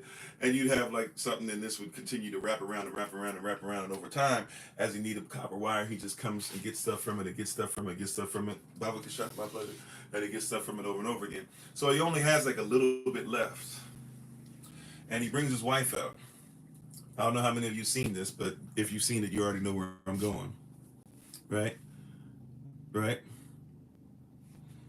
You said you're not a male/husband? Well, that thing that I guess everybody's running with the thing that the guy said. He has a lot of great things to say, but if you're talking about the fact that like man, to be a man, first of all, is to be one who has stature. If you're talking about a male, there are, depending on where you are, because once again, law goes with different places. So by law, there can be males that are considered to be men, right? As well. Male doesn't always mean animal. It depends on how you're talking about the person. If the person is an artificial person, then you probably don't want to be a male. Or you wouldn't be a male or female for real anyway. So, but you'll be whatever they call you. If you want to be a man and you're that and you're talking about private, then I guess you can, depending on where you are, call yourself whatever you want. I think he's a little off in what he was saying, but I get what persons mean by that. Because if you look it up, if you literally just do a Google search and look up lawful definition, or look in your Black's Law Dictionary even, you can be a man and be considered to be a male. But, you know, to each their own. I get what you mean. But anyways, going back to what we were talking about with this. So, if you're talking about, he had like a little bit of wire left. And so his wife says, what's wrong? What's wrong? Tell me what's going on. Which, by the way, great start. What's going on? So he's sitting there and he's kind of, you know, he has a man issue. But it's sweet. He basically like, when I bought this spool, it was just huge and it was long.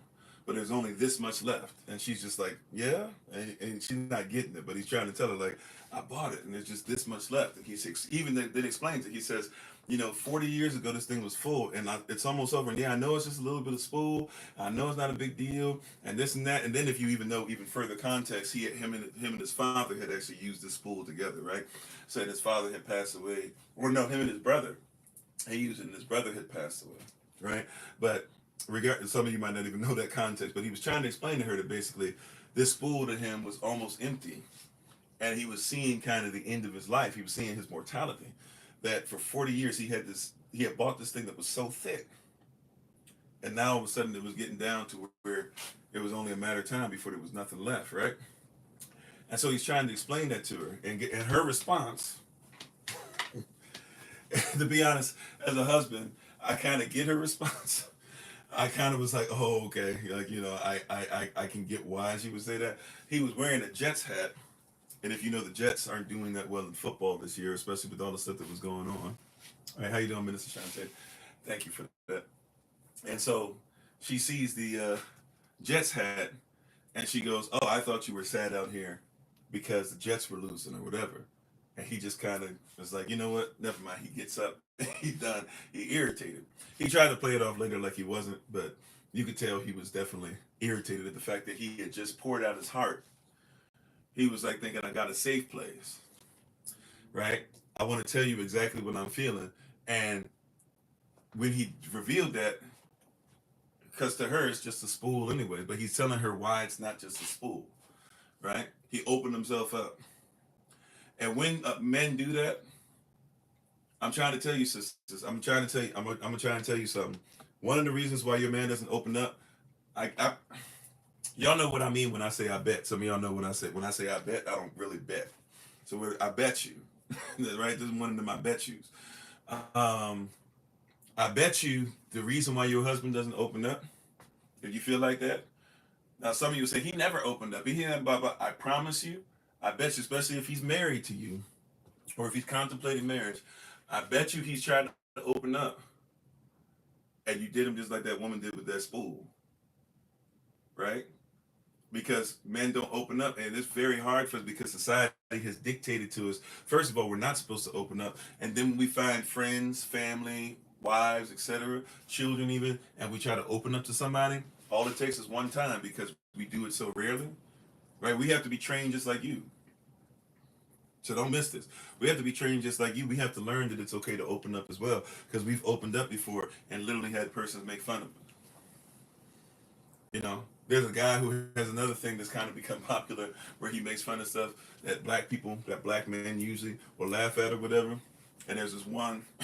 It's awful. It's awfully horrendous. However, it is funny. I'll give you that, because the guy's sitting up there and he's like, and he's like, they're like, they're like, what's going on? You're like, yeah, I'm running late. I'll be there. I just got to take care of my father.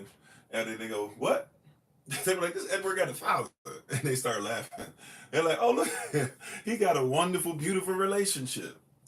And they make fun of him and he's just shaking his head. But there's stuff that we do like that, we make fun of each other. Like, and men sometimes even just having a father. I'm proud of the fact that my son still receives kisses on the forehead from his father. I saw there was a group.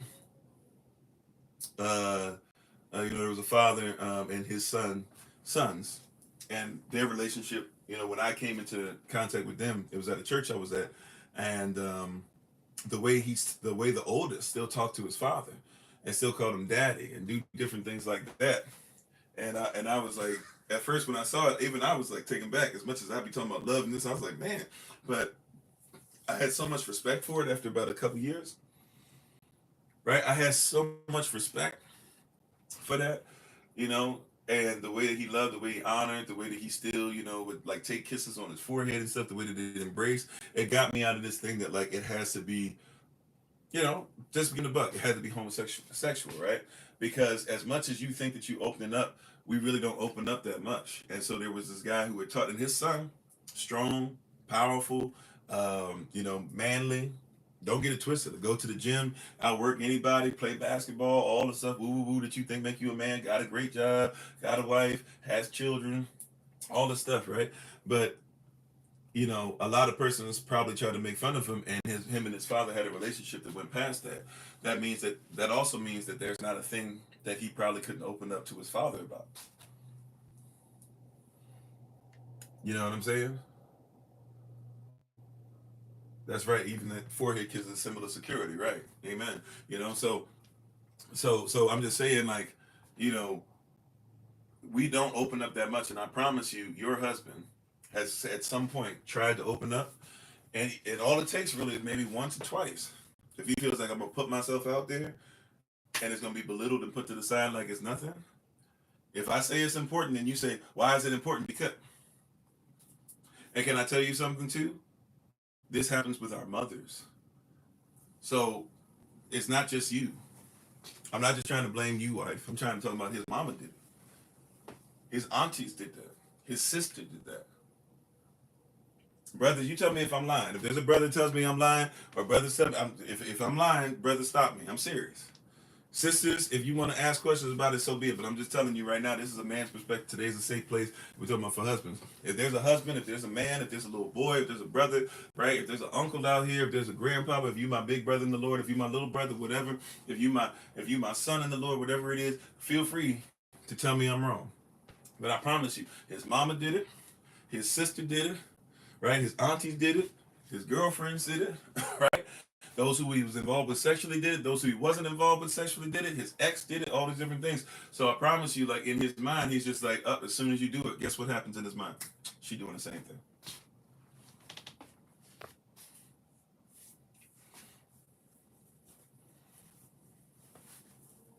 Oh no, you fine, cultural. I think I'm aware of what you're talking about. That's what I was saying. You fine, right?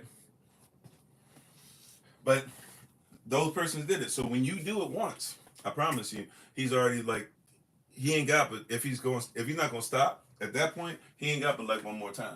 And I'm not saying it's even right the way he's handling that, but I'm giving you a reason as to why. We just make the assumption men don't open up. No, I promise you, men open up, especially if anybody we have a long, meaningful relationship with. We hope. I can't tell you, my wife can tell you, right? And she wasn't with me for all of the ones that I have called this, but I've had many so-called spiritual mothers and tried to open up to many of them. And once they showed that they couldn't be trusted, I stopped opening up.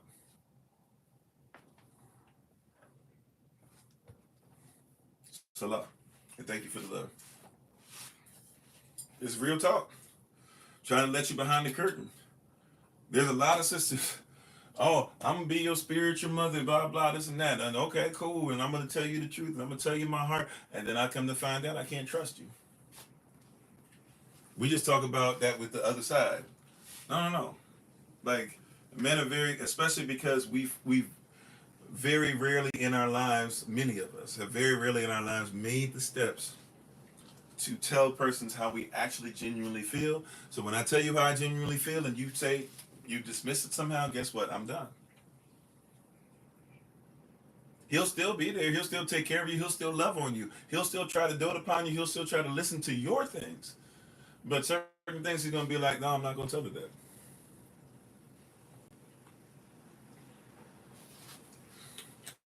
And a person can get mad at it all they want.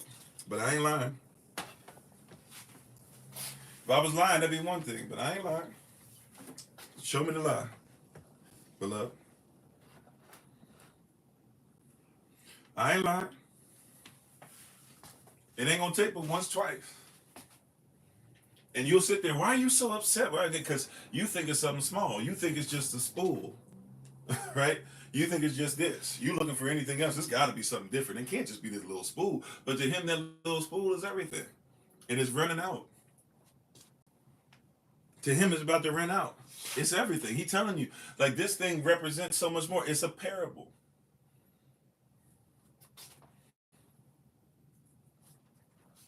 Right? And your husband is telling you. So this is why I said before, it's going to be real difficult for persons to get this. When you really catch this, when Holy Spirit really starts talking to you like this, about this, because you're going to find that there's a lot of stuff that you swear that you get from Yah, where he giving you something that seemed to be small, and he's really trying to give you something that's so much deeper, and because you see it different than what the Holy Spirit is saying, you're not even catching what Elohim's saying. But you're busy talking about that you love Elohim with all your heart, your soul, your mind, and your strength. See, the relationship between husband and wife is going to help with the relationship between Yah and you.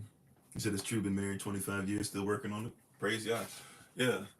It's something that I don't know, because we're imperfect. It probably never goes away. And tomorrow, like I said, we're going to talk about the wife side too. So please hang in there.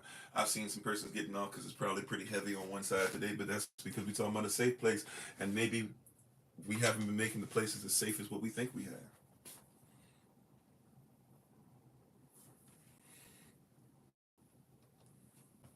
You know, it's real difficult to talk about a safe place for husbands, because a safe place for husbands is considered to be too effeminate, according to the world standards. For a husband to have a safe place is too effeminate. This is why now you have the conversations that you've been seeing. You've been seeing the different type of conversation that pops up, to where now persons are having conversations about men need to be protected, and men are the ones that are doing. Men are the ones that are actually, and it's not actually a masculine men that are on top. It's actually the woman's fault and blah blah. But you know why all that stuff is popping off? Is because nobody heard husbands, nobody heard the kingdom, nobody heard Yah, nobody heard the male perspective. Nobody really cared about it, and especially if it was not for the Eurocentric one that was trying to rule over everybody. Nobody cared enough to listen to an actual perspective that's closer to the kingdom than anybody wants to admit.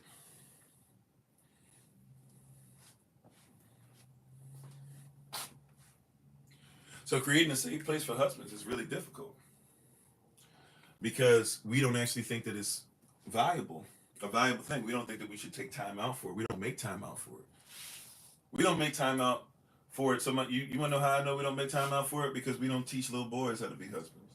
If it was so important for you to make sure that you had righteous husbands, 1 to 2 generations later, every little boy would be in training from birth. From before birth, really, as you guys know, but from birth, they'd be in training, because that's how important it should be to our community, right? For us to ensure that we're making husbands. Every little boy should be in training.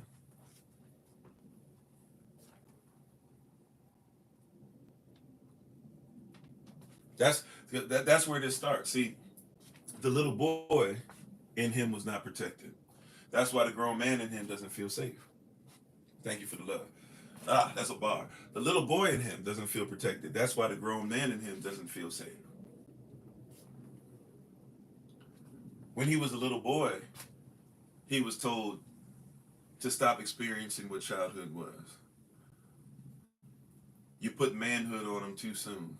You put different things. No, his whole training, everything from what he plays with, let him play, but give him games that help him to go ahead and do certain things. We didn't do certain things in order. Now we've gotten rid of making sure that he knows that he is in fact a man, or he in fact is a boy, or he in fact is a male, or he in fact is masculine. That's supposed to be the first 3 years of a little boy's life in our culture. I've seen it. I've seen sisters who, I just want a little girl. I couldn't have a little girl, so I took one of the little boys when they were babies, and I put them in a couple of cute outfits and stuff. I've seen it. I ain't telling you what I heard. I'm telling you what I seen. I seen it. Right? But I've seen it. To where, the little boy is not protected. I've seen it to where the little boy is not protected, to where, we don't think about, think about the damage of this, if you don't mind. S'il vous plaît. Think about this. The little boy who's so unprotected, right? This is how boys who become men are unprotected. Whether you male or female, sisters, little girls, they supposed to go to church. But little boys, they're not supposed to go to church. Did you know that? Somebody say, no, that's not my experience. No, little boy gets to a certain age, he starts saying, I don't want to go to church. But I'm going to let him stay home. Little girl says, I don't want to go to church. No, you're going. Right? Little boy grows up. He starts dating, hanging around girls a lot, not being around for hours, gets girls pregnant, even. And whether mother or father, we cape up for them and try to protect them from the responsibility, and never even thought about making sure we were watching them like a hawk. But your little girl, she can't go nowhere. I told you before, I had a friend and I were talking. We having this discussion. All of us were together. We were working on some music and stuff. All of a sudden, the friend goes, he was talking about on the bus. He was like, yeah, you gotta be careful with these stuff or whatever. I can't have my little girl go nowhere. I gotta be with her on the bus everywhere I go, blah blah.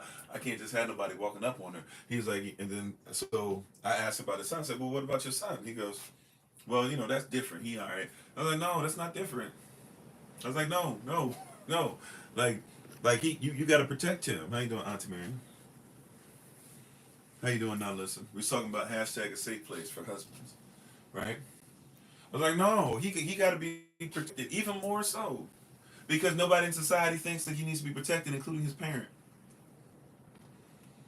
I don't think you even caught that. Like, you are the parent, and you as the parent don't believe that your son needs to be watched over as much as your daughter, even though there's some trifling females out here just as much as there's some trifling males.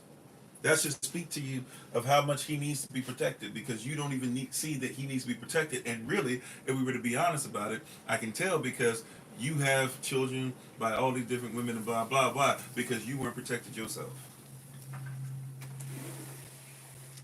See, it's a generational curse. This is a generational thing. It's a movement. It's something that's been put in place. It's systemic. Right? And by the way, he was raised by a single mother. That means that it's the single mother that didn't care about what he was doing out in these streets. But the same single mother that got a problem because she don't like baby mama here, baby mama here, baby mama here. We got to have that part of the conversation. So part of his trust issues, the same person, I helped him with his marriage and stuff before, same person had trust issues with his wife that came really from trust issues with his mama. Mama raised what mama hates. Because mama's in a generational cycle too. You see that? So how do we have a safe place for this person who didn't have a safe place when he was growing up? And now mama's yelling at him across the table and doesn't want to take into account that, well, mama, what is your standard for a husband? Where was your husband? How did you treat your husband? How did you treat his father? How did you treat his man? Did you tell him the truth about his father? Was he raised by his father? Does he know his father?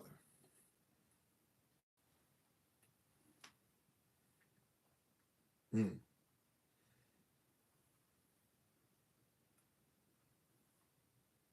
Right? I mean, these are questions that we should ask.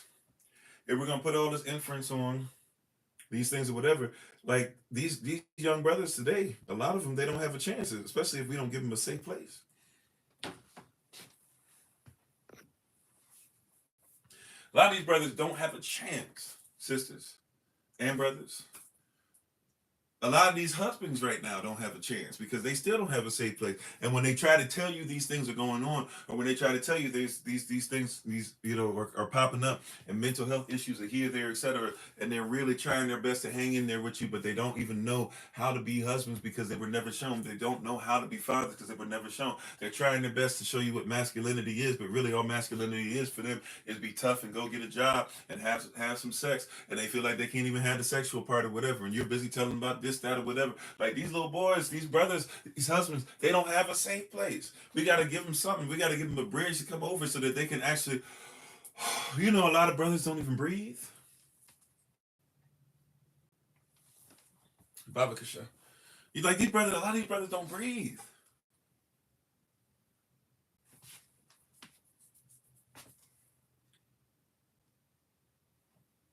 Like I said, a safe place. Sisters, you need a safe place too. We're going to make sure we talk about you tomorrow. I promise you. Matter of fact, I've been doing due diligence. I've been listening to persons outside of myself. I've been listening to Elder Alma tell me some things. I promise you, I'm going to make sure that I represent you the best that I can from your perspective, right? And we're going to talk about a safe place, and we're going to get on us too. More than what I have today, right? But today is a safe place for husbands. So I'm just saying, these men don't have a safe place. And like I said, if they're supposed to be the ones who secure you, then who's supposed to feel more secure? It's weird.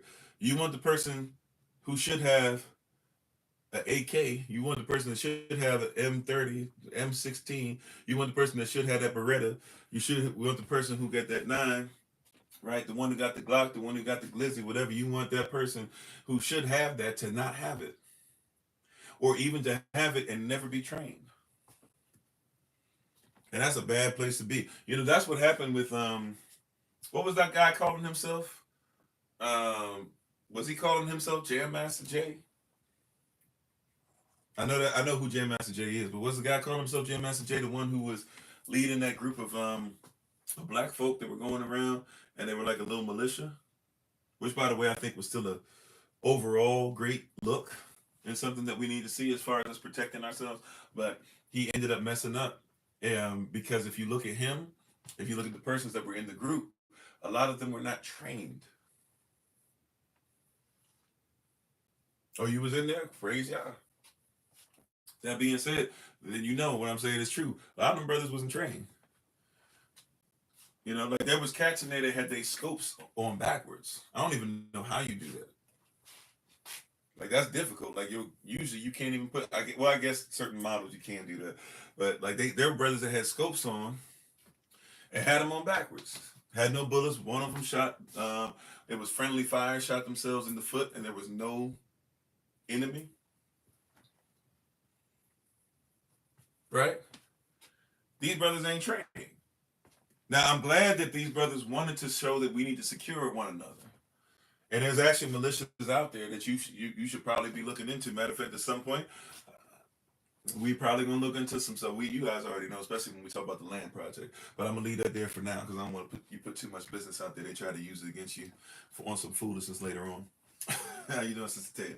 But what I'm saying, this point is that if you got a brother that he can have the greatest weapon, but if he don't know how to use it, if he ain't been trained how to use it, what's the point? I saw a video the other day of a dude who's supposed to be like one of the greatest. And look, I think it was actually, it seems like it might have been the gun itself malfunction. But I saw a video the other day where a dude almost took himself out. And I didn't know how bad until I saw a short about it later on, where the dude was shooting, I think he's shooting a 50 cal. I could be wrong. I think he was shooting like a 50 cal, right? And the thing exploded. right? And the bolt hit him in the nose and in his eyes, so broke like 3 parts of his orbital bone and broke his nose. He showed, the part, basically the heated part and everything, and something else, I forget what else, of the shaft basically hit him in the throat. And they showed like he had stitches going like from up here, or something, going all the way down, like down here. Like when you don't know how to use your weapon or whatever, right? You in a bad place. And so even if you want these brothers to protect you, we got to make sure these brothers are trained. And am I saying that a mother can't train her son at all? No. Well, what I am saying though is that she need help, and she needs help from kingdom men. So this is why we have to make a safe place for husbands. And once again, now husbands, here where it's on us. If we make a safe place for you, if your sisters make a safe place for you, if your wife makes a safe place for you, you got to make sure that now not only are you making sure that you keep the garden, you keep your wife, you keep society, you keep the norms, you keep the weaker vessel, you keep the precious nature of her divine spirit intact, but also too, you got to pass on the knowledge.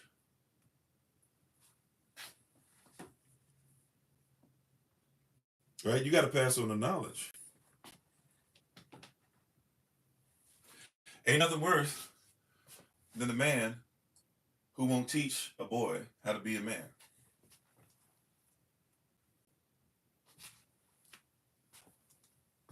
Salah.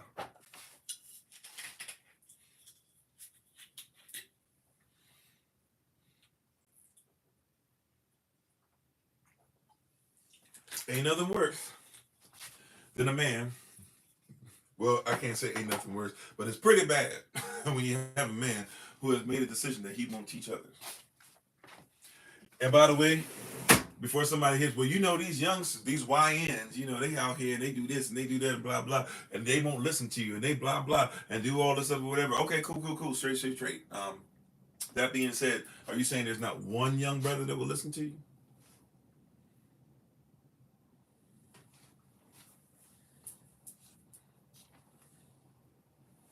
Are you saying there's not one young brother?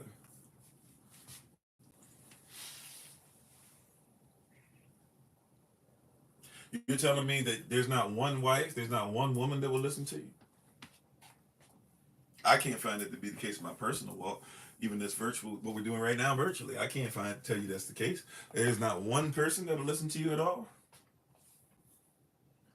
Right? Every man, therefore, needs to be making disciples. The Bible says a wise man winneth souls. Where are your disciples at? Who's disciplined by you? What are you disciplined in that makes you a master that other men will say, I will follow? Right? What in you makes a man desire to follow you? What in you makes a little boy say that I will act like you? Right? What there should be something. Matter of fact, even if you're not in their lives, a lot of your little boys still love you as if you're there every day. Believe it or not. Quiet is kept, even if somebody been telling you the opposite. I'm here to tell you that's nonsense. If they're saying they don't even like you, they don't even love. Now, much as they say that, can't nobody escape their father in some way, shape, or form. I don't care if you never meet him. Can't a man escape their father, because wherever you go, there he is. You're his seed. You carry his blood. If you two never met and he found out, like at the end of your life, that you needed a blood transfusion or something like that, he's one of the he's the only one we can say guaranteed he's gonna be able to help you out.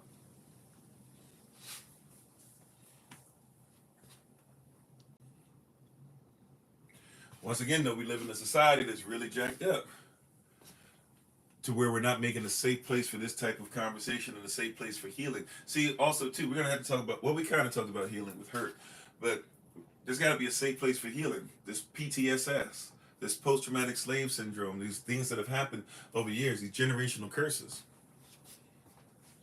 We have to allow husbands to heal so that they can even be there to help heal their own sons. Sometimes these husbands are going to have to heal their own fathers. They're going to have to be the reason why their fathers come into the truth. They're going to have to be the reason why their children come into the truth. They're going to have to be the reason that you finally get covered the way that they do, but they're going to have to first get healed themselves. One of the reasons he can't heal you, sis, is because he ain't been healed yet himself. He's not healed. Why can't you even just listen to me about that? Have you considered that he's not healed in that area? He don't even want to touch that area. Think of it like this. If somebody gets a scratch, or you get, a fresh wound, whatever, right? If somebody tries to touch that wound, what do? Somebody, what's the reaction? Right? Don't touch me. That hurts. Right? You mess around with it too much, somebody might push you up. What you doing? I told you that hurts. Right? I'm like that with shots. Yeah, you flinch and you might, right? Like, I'm like that with shots. I tell a person straight up, like, if you ever around Pastor Kofi, if you ever got to administer something, I know we got nurses in the house and stuff, I'm saying it straight up, right? I told my wife this, anybody who might have to administer something to me at some point, if I go to the hospital, whatever the case might be, go to the VA, etc., I tell them straight up, like, yo, if you have anything that's going to be dealing with a needle, first of all, you're going to have to show me why I really need it. But secondly, if I have to have this done, or I'm just so bad off, I got to get blood drawn, or blah, blah, whatever, I'm just telling you, like, you're going to have to tell me. And even if I'm knocked out, when something's put inside me, you're going to have to make sure that somebody around me is there, or that I'm locked down. You know why? Because if I wake up, I've done this before. If I wake up and I see something in me, I will freak out. And I will try to pull it out. I will try to find who put it in me. I will try to punch you in the face. It sounds wild. I do not like needles. I do not like anything having to do with being stabbed, blah, blah, this and that. Somebody said, you went to war and you're still like that? Yeah, I do not like anything sharp around my person. All right. You can hit me, you could slap me, and I would do whatever. You could do all types of weird stuff to my body, and I wouldn't react the same way if I see a needle. I promise you, I'm trying to fight somebody. I'm being a little facetious. I'm not looking for the person who put it in me. Punch them in the face. I'm just saying I will wake up angry and frustrated. I promise you, it's happened before, right? So I'm just saying I do not like needles in any way, shape, or form, right? So if somebody comes around with a needle, we need to have a conversation first, right?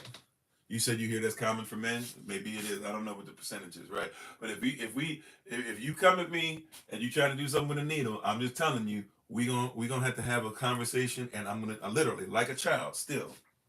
Sister Renee, I'm still like a child still. If you would be a nurse and you have to minister to a child or something like that, like a child, I'll still have to be sitting there. I'll have to put my arm out. I have to say, okay, tell me when, and you'll have to count down. I'm serious. You got to treat me like a little child, because I still can't really handle that, even if it's for my benefit. You said the audio's cutting in and out? Okay, I don't know what that is. I'm sorry. Audio's cutting in and out for everybody? Is the audio cutting in and out for everybody on YouTube? You said your son used to be that way. You called him Samson? Yeah, I'm still like that. Like, still... You had to tell me, and I got to turn my head, and I can't see it. I can't see it going in. I can't see it going out. Somebody messed around one time and told me it's over, and I told them I can't see it going in. I can't go in there. They said it's over, and so I thought it was over because they did so well. I didn't even feel it, and then I turned, and they were taking it out. I freaked out. I do not like needles. Right? Okay, thank you. Right? Okay. So I do not like you. You have to switch to something else? Okay, give me a second. Let me switch the signal. Let me see if that'll work better. All right, I tried to switch the signal, so hopefully that works better for you. Not sure. Right? But I'm saying all that to say, like, there's some stuff that I still, haven't gotten over from childhood. And you're going to have to deal with the fact that, yeah, you're a grown man. You should blah, blah. Yeah, you know what? I'm not healed in that area. You know what I'm saying? Yeah, I'm a grown man. You think one would be able to take a shot? I can't take a shot still. I'm being honest with you. If I was dishonest, that's one thing, right? But if I tell you straight up, I can't take that. Now you have the right to be able to say you're gonna make a decision, based off of that. That might be a little much for you to handle. But in that area of my life, just being honest with you, I that's something that's not easy for me. I can't really do that. Right?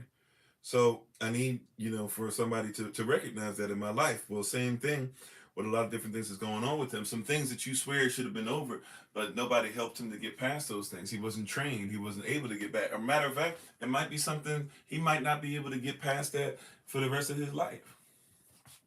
He said you're very gentle. Praise God. Right? Where we for husband, sorry. So,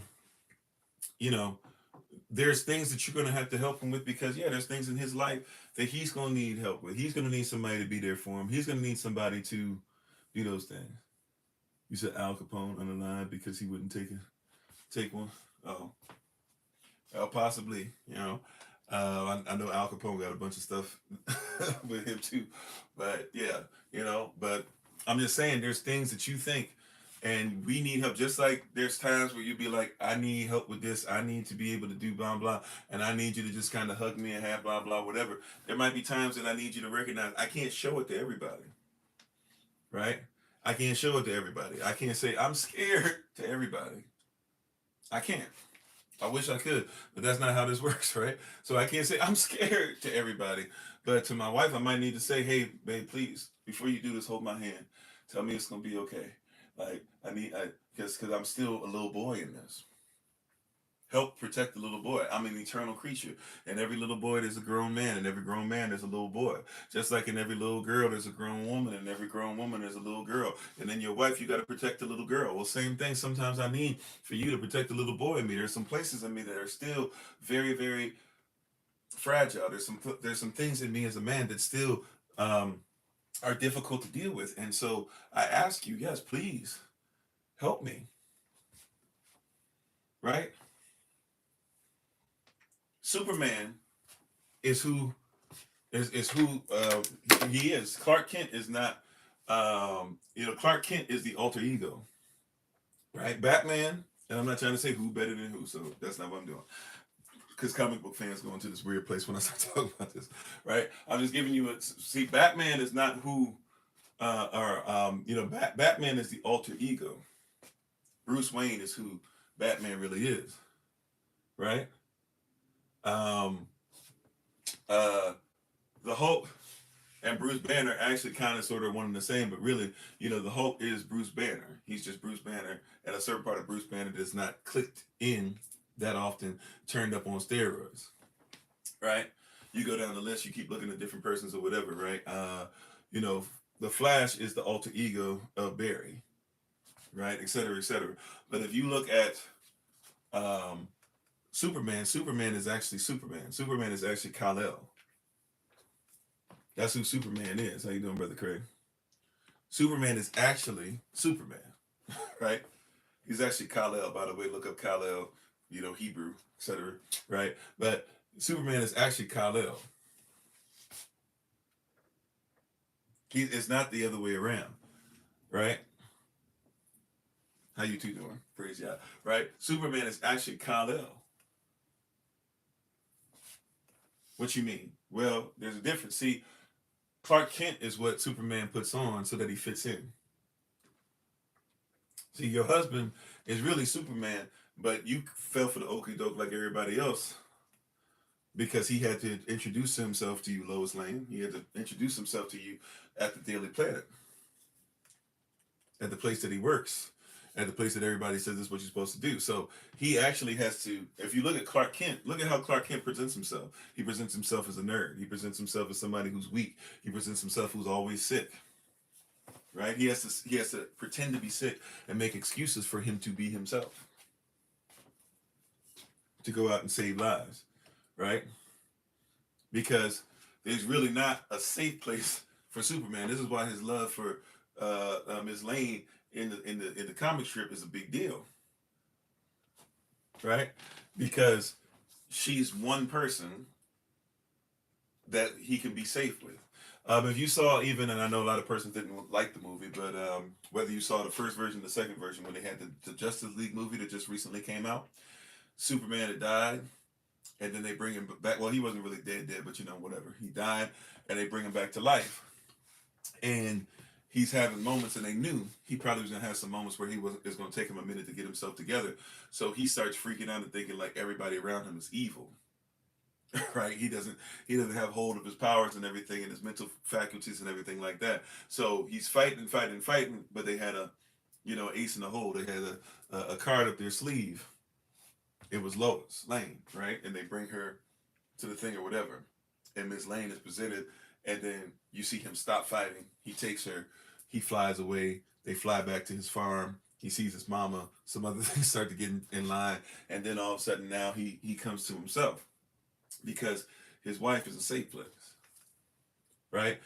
But Superman is who he is, yet he has, in order to fit in order for him to actually live a so-called normal life, or at least where him being himself is a normalcy, in order for him to actually have a private place, he has to have it within his wife, right? He has to have the private place. He can't, him being himself, him being Superman means nobody cares. Look, watch this. How do you tell somebody that you care, right? Or how is it that you're able to care about how somebody feels when every time you see him, nothing can make them feel?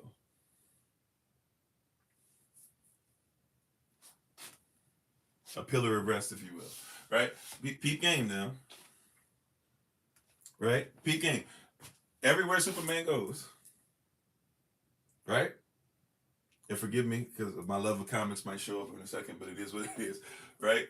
Everywhere Superman goes, he goes to rescue everybody else. He can get shot with a bullet in the eye and it not do anything to him.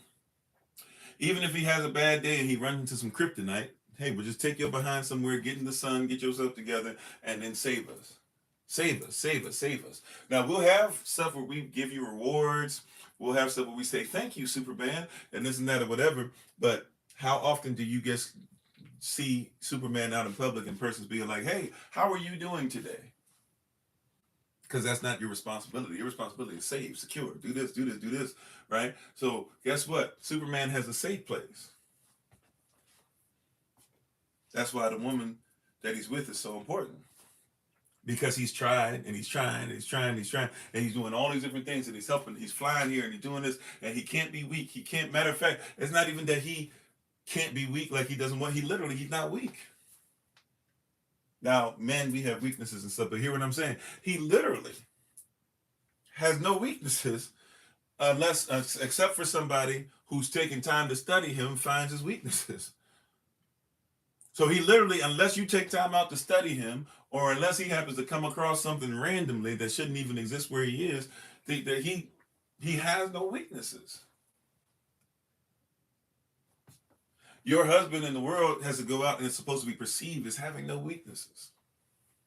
Your children are supposed to perceive that daddy has no weaknesses. You've seen it where your husband has been crying about something, and then the children come in the room, and what's he supposed to? He starts wiping his tears and gets himself together. He turns his face around. He says, give me a second. Then he goes and he plays with the babies like nothing's happened. And then all of a sudden they leave, and then he starts crying again. He's supposed to have no weaknesses. He's supposed to be Superman, right? So the only way that he can show weakness is to try and fit in. Your husband, by the way, too. Oh, my goodness. Your husband, by the way, is not supposed to fit in. I was trying to figure out because I knew Holy Spirit had another level. Praise God. Oh, the message was old? Okay, sorry about that. Right?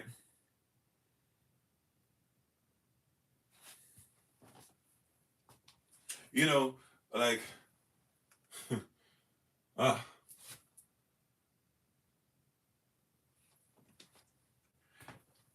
once again, he's whenever he's in Superman mode, who he really is, there's not really many who care about him being in a safe place. But then, it's interesting when he dresses down and he goes to work, when he goes to the Daily Planet, right? When he dresses up in the suit and tie, when he wears the hat, when all of a sudden he has weaknesses. Then all of a sudden person's like, how are you doing today? So when he presents himself as less than who he is, he says, I'll just fit into what everybody says. Now all of a sudden everybody cares. But when I'm who I actually am and I'm working and I'm flowing, brothers, don't leave me hanging on this. If I'm wrong, if I'm lying, I'm flying, right? But don't leave me hanging. If I'm wrong, tell me I'm wrong. If I'm right, tell me I'm right on this, okay? But look, a lot of husbands when they moving and they flowing and they getting stuff done and they working on stuff and there's strength and all these different things, right? When he's doing what he's supposed to do, when stuff is moving and stuff, all of a sudden, this, all of a sudden, you would think that somebody be like, oh, in that vein, hey, how you doing? How, things are so great. Thank you for the blah blah this and that or whatever. Like, how is your day going? How can we make sure that you feel better? Blah blah whatever. But when things are there, but when you take a step back and you say, okay, I'll just be what everybody wants me to be, and I won't get stuff done the way I could, and I won't really be my true form. I'll just be something lesser. All of a sudden, everybody's interested in you. So when your husband conforms to the things of this world, he gets rewarded.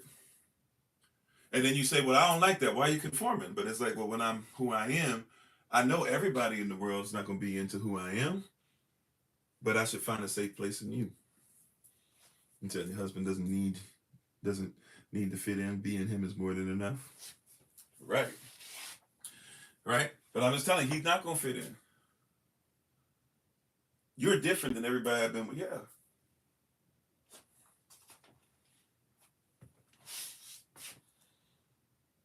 He's not going to fit in. He's not going to sound like everybody else. He's your husband. That's why you don't submit yourselves to everybody. Submit yourselves to your own husband as unto Adam.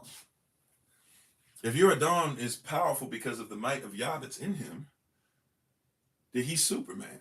In his own, he's a Superman, or he's a super being. He is a being that is able to do things that he has somebody is able to help him to do things that are exceeding abundantly above all that either one of you could ask or think, according to the power that's been placed in both of you. He's not the same. And you're becoming one with him. Nobody else in your life are you given the mandate outside of obviously the Most High and the Spirit. But in the physical, nobody in your life will you ever be given the mandate to become one with except your husband or except your wife. No one. Nobody in the world are you ever expected to become one with. I need to think like my child. No, you don't.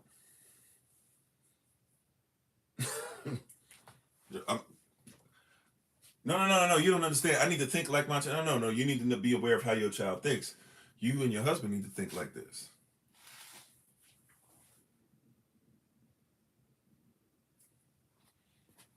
If you protect anybody from thoughts, protect your child from your thoughts, not you, not your husband. You said you actually talk in your regular voice instead of a few octaves higher now. It feels better to you, yeah, because you a big boy, sir. You my big brother, brother Lamar. But yeah, but even in that, I was talking about that the other day. How I can't even sometimes just be excited because persons will say, why are you so angry? I'm like, I'm not even angry. I'm excited. Or I might be defending a point. If I'm defending a point, then yeah, it sounds louder. It sounds different. I'm 6'5.5". I have a certain thing with my vocal cords. I talk a lot more. The more we talk, like somebody who sings, they can't get up as high as they used to. Or somebody who talks. So that's why I can't do certain things I used to be able to do with singing, falsetto, things like that. The more you're using your gift, the more you're exercising things also too, just naturally over time. The frequency is going to lower, or what's comfortable frequency wise changes, right? So yeah, if I start to say something, if I get excited about it, it's going to sound like I'm shouting sometimes in comparison to somebody else. Well, that's not how they talk. So you give your husband a safe place. Watch this. By the way, he can't be angry at the job. Why? I'm not saying he shouldn't respect home, but he can't be angry at the job. Why? Because he'll lose the job. He can't be angry like that in front of the children. Why? Because the children are so young that they'll think that he's trying to do something to them and he's trying to teach them different or whatever. But every once in a while, this is like wives need this safe space too. Husbands, we're going to talk more about wives tomorrow. But wives need this safe place too. But guess what? Sometimes like you should be angry with each other. Because our anger should be able to be there. Just like when you talk to Yah, you should be able to be allowed to voice yourself, to voice frustration. Hopefully do so with respect. Realize you reverence the throne. But be allowed to say, hey, I'm frustrated. I'm this, I'm that. Habakkuk did it. Daniel showed frustration. Moses showed frustration. Yahavah was sweating profusely and was sitting there talking about there be any other way, saying, hey, can you change it up? It's all right if your spouse is telling you that they are angry or showing anger, especially if they're not even allowed to show it at any other time on a regular basis. You said your husband has to talk with his hand in his pocket so that those at work don't feel threatened. Yeah, hands in the pocket. I've developed this. I just took it from the military. Military, used to do this, but I just kind of put hands behind my back. And sometimes that feels like people feel intimidated by that. Sometimes when I talk, depending on who I'm talking to, sometimes I'll lower myself, like try to actually get to a place like if I can sit down, or depending on the relationship I have, sometimes I'll even try to I used to like get on my knees sometimes to talk to persons so they feel like but yeah, even in that. So, when you go different places, like coming home, yeah, sometimes I need to be able to express myself in a manner that I'm not allowed. Like I'm not allowed to do what regular human beings do. Regular human being is excited and starts talking. Regular human being is excited, start talking like this. Men, we talk like this, especially men from our culture. Yo, bro, but that thing was crazy, son. Right? But if I talk like that and I'm, let's say I'm over you, it come off a little different, even if I'm not trying to. I'm not trying to stand over you, but it can come off like that. Right? Or even some simple things I had to learn communication-wise, to be honest. I had to learn better because I was very much to myself. I didn't used to talk to anybody at all growing up. So I used to do stuff like this. Now this obviously look confrontational. Not trying to be, but it is. It is what it is. So I had to learn, okay, I guess I can't, 6'5.5", I can't be doing this because this look kind of crazy, to some people. I'm not trying to be, but it is what it is, So there's things that we have to learn, but we have to make a safe place for husbands. Right? Not everybody needs to have a husband. Not everybody, but if you have a husband, he should have a safe place. And one of the safest places ever should be his home.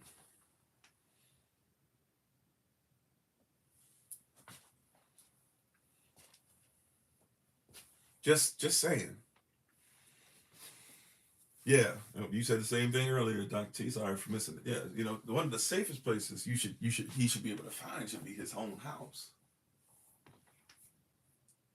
He can't find it everywhere, but when he come through the door, that should be safe.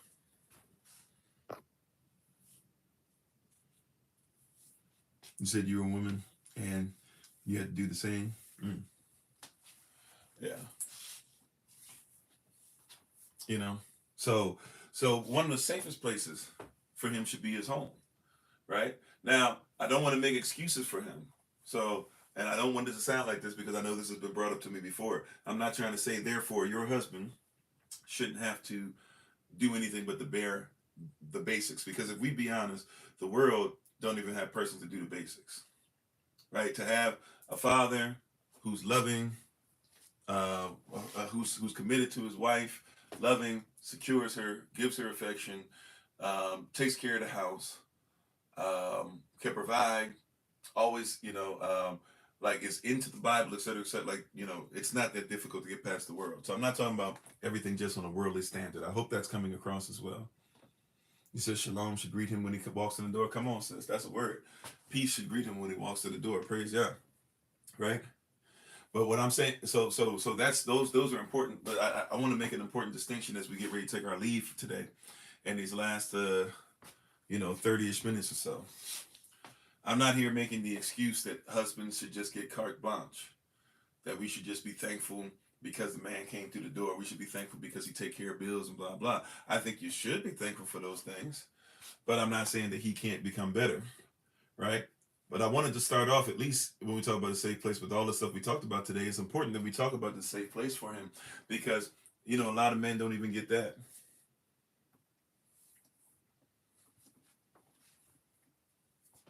And we're asking a lot out of anybody, not just a man. And we're asking a lot out of somebody to where they do the basics, and you can't be thankful for the basics, but we expect for them to start doing like stuff that's there or whatever. After a while, like you can't be thankful for blah, blah, this and that, right? Like, and it seems weird, once again, somebody's like, well, I shouldn't have to be thankful for the basics. No, hear me out, right? Are you designed to be loved properly?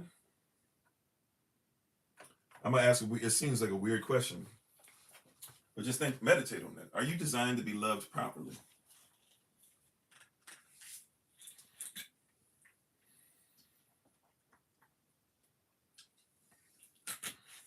Okay, if you've been loved properly, or if you have, watch this, Now, have you ever been in a relationship where you haven't been loved properly?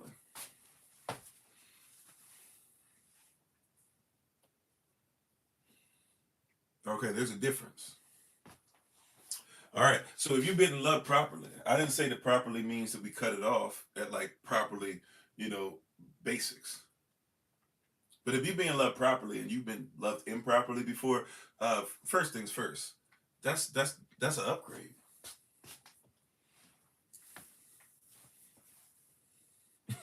Come on, beloved. That's an upgrade. You done came up. I know you don't think of it as that because you into the whole worldly thing and this and that, blah, blah. No. You done upgraded. You already upgraded. You've been, we be looking for the wrong stuff. I'm not getting married to him unless I got diamonds and pearls. He better make sure he got diamonds and pearls. I ain't talking about no, he better not give me this. He better give me exactly, and they better be worth 10,000 on my wrist and all this stuff, or 10,000 on my finger rather, and all this different stuff or whatever. Well, time out. What if you get with the person and he can only afford 100 on your finger right now? What if he can only put a Cheerio on your finger? But he get that Cheerio styled and do some artistic work to it, and it look cool and everything, and it's designed to last. And give him 2 years, and he upgrades you from the Cheerio to $1,000, and then from the $1,000 to something else, or he upgrades you from the first ring to all of a sudden you got a ring with multiple stones, or you got something that's more your personality, or things like that. And while you're waiting for the ring to upgrade, that's just one part of the thing. But now I realize that he been upgrading the whole time too. In order to get you the upgraded ring, that meant you went with him from the Cheerio to the ring. I'm being facetious, I know. Unless you skinny as I don't know what, you ain't got no Cheerio finger. I'm just giving. I'm just saying, right? Be with him even if he can't afford what it is that everybody says that he got to be able to afford. But be with a man. That's why I said before, be with a man that has vision. See, now we got to talk about hashtag a safe place for vision at some point, because you got to realize that a hashtag a safe place for a husband, a kingdom husband, is a safe place for vision. Them upgrades is gonna be great. And by the way, when you get the upgrade, and right, you and the other person who got the ring at the beginning gonna be wearing the same type ring. But here's the difference: the person who got the ring and is hoping that things are gonna work once they walk down the aisle, you already got that equity. You've already built business. You've already built up character. You've already been able to be trained on certain things they like, and you've been able to train them on certain things that you desire as well. You see what I'm saying? Right? We put so much into some of the things that don't matter, right? But the safe place, even for vision, right? Be there with the husband when y'all build y'all first million together, rather than talking about I'm looking for the man that got $1 million now. He can have $1 million now and still not be a husband, right? Just because somebody rich doesn't mean they're wealthy. Where's the building? A safe place for a husband, that also means he's got to build. And especially we're talking about nowadays, guess what? We were all stripped away from knowledge of ourselves, of our culture, and who we are, and what Yah's true will was for us in our lives, including in our marriages. So guess what? Now we're coming across who we were supposed to have been the whole entire time. So that means that when he upgrading you physically, guess what? That means he's also going through a change. When he's starting to take care of all them bills that he couldn't take care of, that means he also went through a change as well. There's a change that happened holistically to get him to some of those things.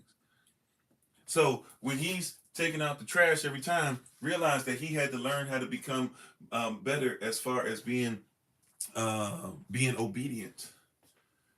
Don't just be like, you take out the trash. Look at the journey that it took to him to take out the trash without question. I know some of y'all had your husbands taking the trash without question. I'm just giving you some context, right? Or giving you a way to think about it. Yeah, he's starting to take care. He can take care of 100% of the bills now. You feel like he's got your back. But guess what? That means that he worked hard to make sure that not only with that, but that he could have your back in different areas. Did you pay attention to those areas as he built himself up? He's somebody who's all of a sudden started talking about your love language and speaking in your love language and speaking it well, by the way. And he can be dual. He's a dual threat. He speaks many left languages, by the way. He's able to speak your love language and your child's love language and his mother's love language, but still make sure that his mother's love language never supersedes yours and stuff like that. I mean, he's got all this stuff together. You say, well, that's something that he should have been doing. Yeah, but he's doing it now. And have you seen the journey? Have you seen the transformation? Have you seen how there's a whole bunch of areas that had to be affected? Because if one area changes, all areas change.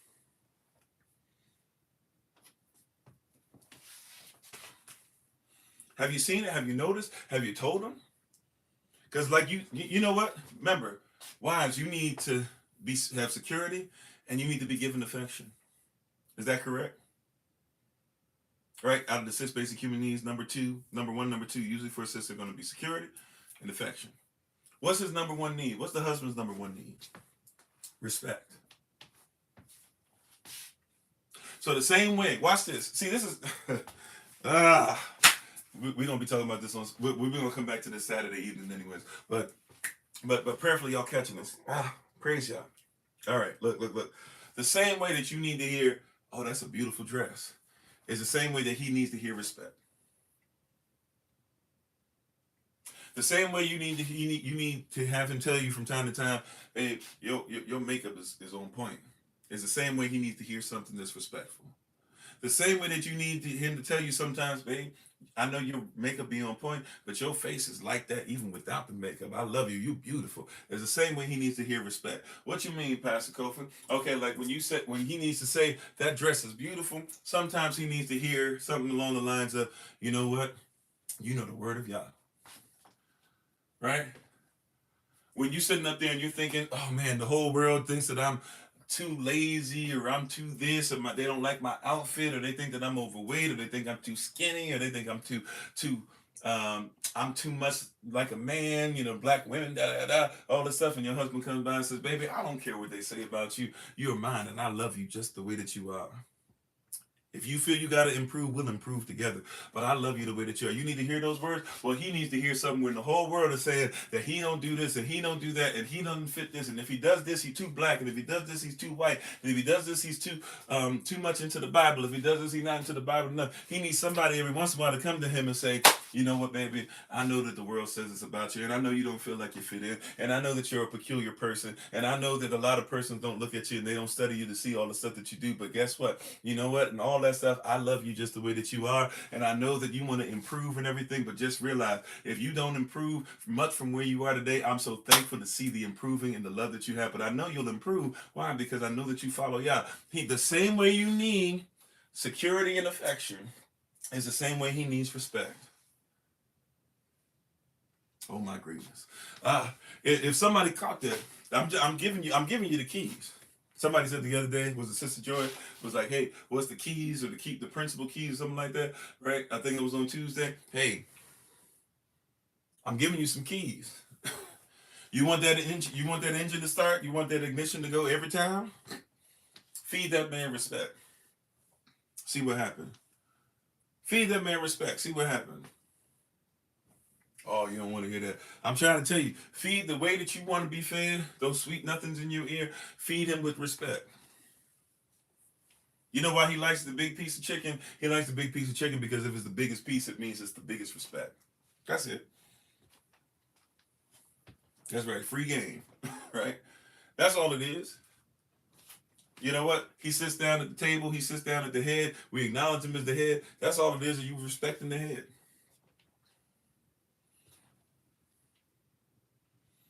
That's all he's saying. When he says, "I don't feel respected," he's saying the same way that you say that you don't feel secure, the same way you don't feel like you're getting affection. That's what he's saying. And by the way, it's number one. Now we got to go into another place, right? We talk about this from time to time. I never go really, really in depth on this but we have adult conversation about it, because I know that there's persons of different ages and different things, and also TikTok is usually trying to come down on me when I'm talking about this stuff. So I know I had to be, aware of these things. So real talk as well, right? Real talk as well. Number one need for a man is respect. Number two need for a woman is security. So like when a husband secures you, right, it's because he feels respected. If a woman respects you, it's because she feels secure, right? Those two work hand in hand. By the way, we both need both. Husbands need security sometimes too, and women need respect at all times. You know what I'm saying? The husband should feel secure too, but it's different in how our brains are wired. We want the respect thing first. You want the security thing first. But then number two on the list for a woman is going to be what? Affection. Well, guess what? Men like affection too. But now we get into a place, because see, I love the way that it's called. It's called affection. right? So sisters, you want a phone call, you want flowers, you like somebody to say how you look great, you like somebody to put them rose petals on the ground from time to time, you would like somebody to get your feet and nails done, you would like somebody to talk that talk, you would like somebody to make sure that they play some music every once in a while. You need to be able to get in the mood for what is just comes number two to a man. Number two on his list is sex. Uh-oh.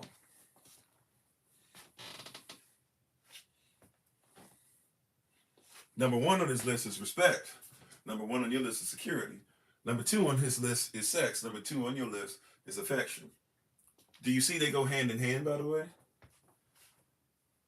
Respect, right? I respect what I secure. If I secure it, I expect it to respect me or bring me some kind of respect. Well, number two, I have sex with the person that I secure because they respect me. And if I have sex with this person that I give affection to. So now, here comes a place where we have a fight. Rather than it being a safe place, it becomes a place where we fight. Right? I hope you guys will, because I don't have as much time to finish this one up as I'd like. However, I think you guys will get the context of this. Right? And you're already getting it, but, prayerfully, this will work, and I'm obedient to Holy Spirit. Right? Sex and affection, they go hand in hand, but if you're not careful, they become something to fight over. Right? So, this is okay, we're going to have safe place. Y'all said y'all want to go deep, right? Okay. We could go deeper. We'll save some of this for Saturday, I guess, and we also probably talk about some of this tomorrow with the sisters, with the women, right? But let's go over this and respect, Rasta. How you doing? Okay. All right. You ready? I'm getting a little. It's funny. I'm having a little moment where I'm like shy and blushing a little bit. How you doing, TJ? It is what it is. Let's go into this. All right. Your husband respects you, and because he respects you, he secures you. Okay. All right. Now, well, your husband wants to have sex with you, so he gives you affection because he wants sex. Now, this is not the only reason per se, but can I be honest with you? Your husband really digs on you like that. Like, I mean, he really, really, really, really digs on you. So much so that he has decided, just like you have decided, he has decided that he will forsake all others. You said I'm snitching. It is what it is, right? If I'm gonna give you the game, I gotta snitch a little bit, right? And we're gonna return the favor tomorrow.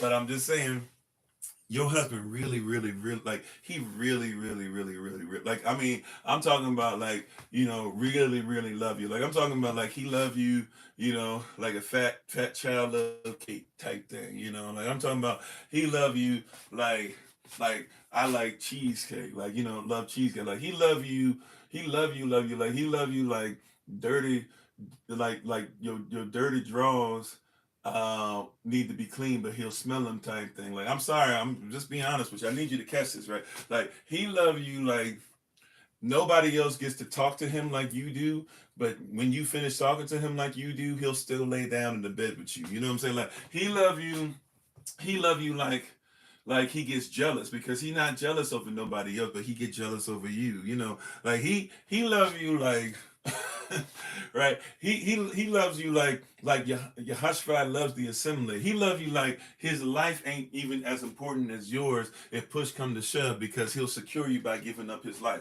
He loves you like, even if you keep telling him that he don't love you, he'll keep loving you. Oh my goodness. I'm just that's like that's how he love you. That's how I love my wife. Like he love you like it's hard to describe. Even if it's not poetic, he couldn't find the words to wax poetic enough. Like, that's the type of love that he has. It goes above what he can even describe. He loved you like he love your smell when he hugs you, and he digs. You be thinking about what you do, and when you go like that and you put your arms up above him and lift yourself up on the shoulders and stuff, he be digging in to this area because he loved the way you smell. Not even just the fact that you smelling like rose, or you smelling like jasmine, or you smelling like whatever. No. He loves your smell. Like he loved you like that, right? And he gives affection to you because of the love that he had. Like he loved you so much that when you leave angry, he mumbles to himself all day and practices conversation, because even though he knows in his heart he right, he still got to figure out how to say it to you in a manner the way you love him again. Right? And I say all that because his number one need is respect. That's why he gives you security. Well, guess what his number 2 need is? Sisters, we're going to reverse this tomorrow, so don't be sitting up here. Pastor Kofi, you acting like I should just be giving it up. I don't know. His number 1 need is we're gonna make sure we reverse this tomorrow. We're going to put our thing down, flip it, and reverse it. Everything we said today is going to be reversed tomorrow, all right? But roll with me now. He gives security to the one who respects him, right? That's the number 1 need for both. Well, then the number 2 need, he has sex with the one. Or sorry, he gives affection to the one who gives him sex.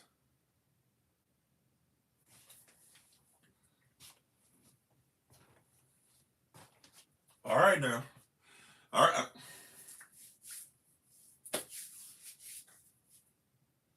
So, okay. How do I say this efficiently and in a way I don't get banned? Right? He gives affection because there's a reward that comes with the affection. You know, like he should just give me affection because oh no, hold. Time out.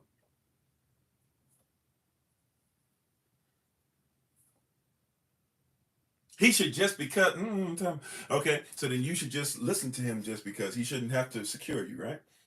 Is that how it works? See, we got to do this righteously. He should just go ahead and give me. He should just secure me. He should just take care of all the bills. He should take care of me and my children, no matter what happens. I should be able to say whatever, and he should just be able to take it. Okay, well, does it work the other way? He should just have dinner just because. He shouldn't even have to work. Just because he's a man and just because he got a phallus dangling in between them legs, he should go ahead and just be given the opportunity to do whatever he. Right? I mean, is that what we're doing? Or are we gonna keep it a buck? We're gonna be honest. That's not righteous. Okay. So there's a reward that comes. He should secure you because a reward that comes with securing you because of your being a wife is to make sure that he is respected. That's a Proverbs 31 woman. I know we didn't even go there today, but don't make me go there because I know where that's somebody's spirit. I can feel it in my shundo that somebody automatically went to the Proverbs 31 woman. Well, look there. It talks about that her behavior and the name that she makes for herself makes her husband's name great in the streets. There's a reward for him securing her because he secures the one who gives him respect, not just even in his own house, but gives him respect in the street. You know, when we walk down the street with our wives, the reason why we're so proud to hold your hand and the reason why we're so proud to tell everybody this is my wife and the reason why we're so proud to make sure we got a ring on our finger or put a ring on your finger, you know why? It's because the fact that I'm with you, it actually makes me look better. Brothers can attest to this. There's women out there that weren't paying us no mind until they saw this. And now that they've seen this, women that never cared to talk to us all of a sudden want to talk to us. Because you decided to make us your husband, you automatically lifted our stock. Now everybody want to invest in this boy. But ain't nobody care about this man before. Now all of a sudden everybody knows that I'm invested, I'm with you, and now everybody want to invest in him. Because they see, well, somebody saw something in him. And then they find out my wife and they see for who she is. And they see that she's beautiful. And they see her spirit. And they see she can teach. And they see what she knows about nature. And they see all these different things. They see that other sisters respect her. They see that men respect what she does for their husband. And next thing you know, now all of a sudden, my stock keeps increasing. You don't think there's a reward?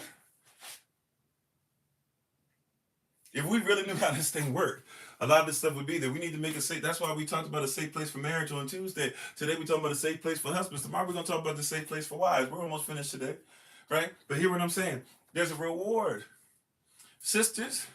If he secures you, the reward is you respect him, and I respect game because I respect it so much. I've told this before, and I've said this even recently, somewhat to persons that I know, like, and even to you all. I've said like, hey, you know what? In the beginning, I really, really, really, really did not know. Like, I didn't get it. I get it more now, but I do get it. There is a level of respect that comes with making sure you can secure somebody. Now, security shouldn't only be financially only, but let's not pretend it's not a big part of the deal, right? Now we should talk through things, and even if I don't have all the money in the world, at least you know, and hey, we have a place. Even if we stand somewhere else, we stand in somebody else's place, or we're doing something where we sharing a house with somebody, or doing something like that, or we're in a place to where it's small for now, so we can save to own whatever the case might be. But security is a huge piece, and for me to be asking for my wife to just respect everything I'm doing, but I don't secure her, is anti-Bible. It's anti-word, therefore it's anti-Christ. I'm just keeping it a buck with you. Be careful. The goal, like I said, even if I can only do 1% right now, and you do 99%, my goal should be what? My vision should make sure that at some point it's going to be 100-0 if necessary. If you feel like you want to keep working, if you want to keep your business, if you want to do whatever, please do. But I need you to know that you don't have to. That's the goal. At some point, is you don't have to do these things, and you'll still be taken care of. Right? If you get a job, I want you to have, and forgive me, I know this is worldly thought process and worldly behavior and worldly mindset, right? And worldly even tongue to a certain degree. I'm not going to say exactly what the saying is, but y'all know what I mean. But I want you to have a mindset of, if the job is acting a fool, F that job. You know what I'm saying? Like, be righteous, be reasonable and everything on the job. But I don't want you to be stressed about the job. If they can't treat you correct, then you should be able to leave it and feel like you're okay. That's part of it. Now we got to build towards that. We got to build towards that, or at least have a vision ready, so that even if we're not ready to build all the way towards it, we are on our way towards that. Right? I feel like I'm doing battle rap now, saying the same thing, and it's really different things. Hopefully you caught it, right? But so let's build towards that. But what I'm saying is that should be the mentality. So let's get that together. But guess what? Like, I realized the better I got at making sure my wife felt secure in many areas, but especially, even in finances, guess what? There's more respect that comes with it. And to be honest, to defend our sisters a little bit, one of the reasons why a lot of sisters aren't just listening to you anymore the way that they used to, no matter what.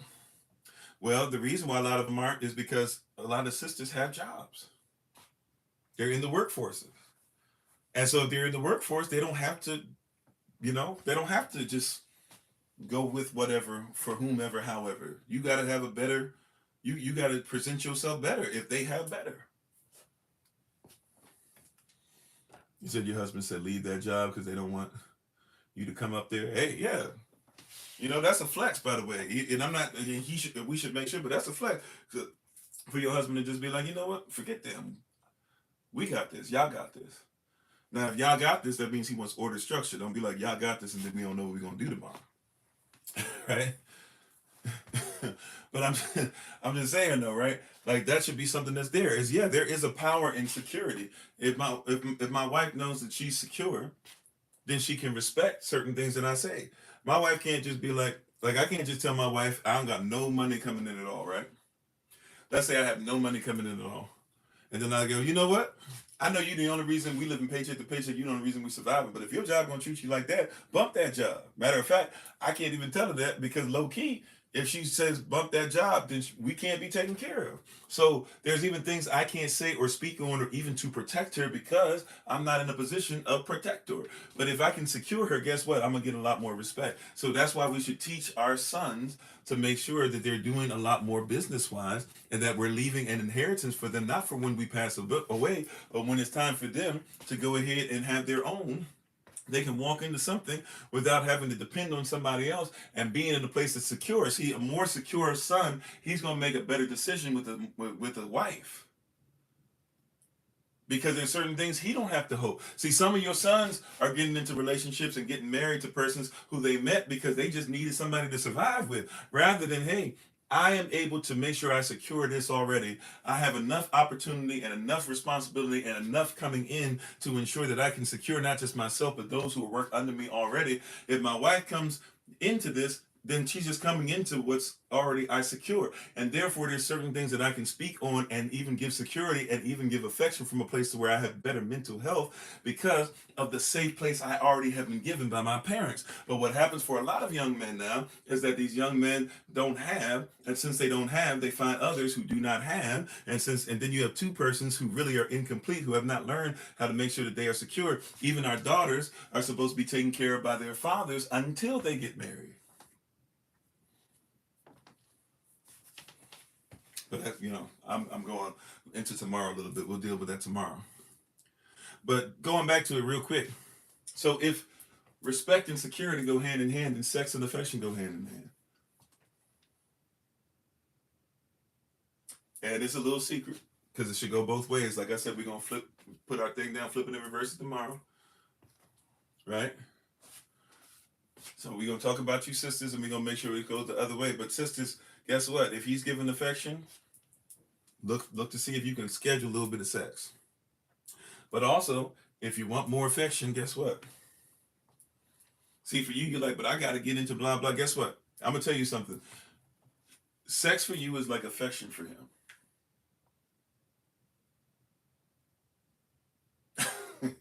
That's going to sound wild. But sex to you is like affection for him. If we're using the 6 basic human needs, I'm trying to tell you, right? Like respect for you is what you like. So both of us need to be loved, but he calls it respect, you call it security. If you get security, that man loves you. And if he gets respect, that woman loves him. Okay. Well, guess what? Sex for him is like affection for you. What do I mean by that? Okay, watch this. You can't get in the mood unless you get affection. So you are like, in your mind, he shouldn't even ask for sex unless he's giving me affection. Well, guess what?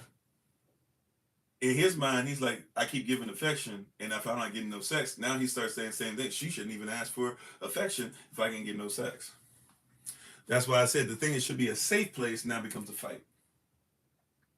Because both sides won't give the other person what they actually are designed to have.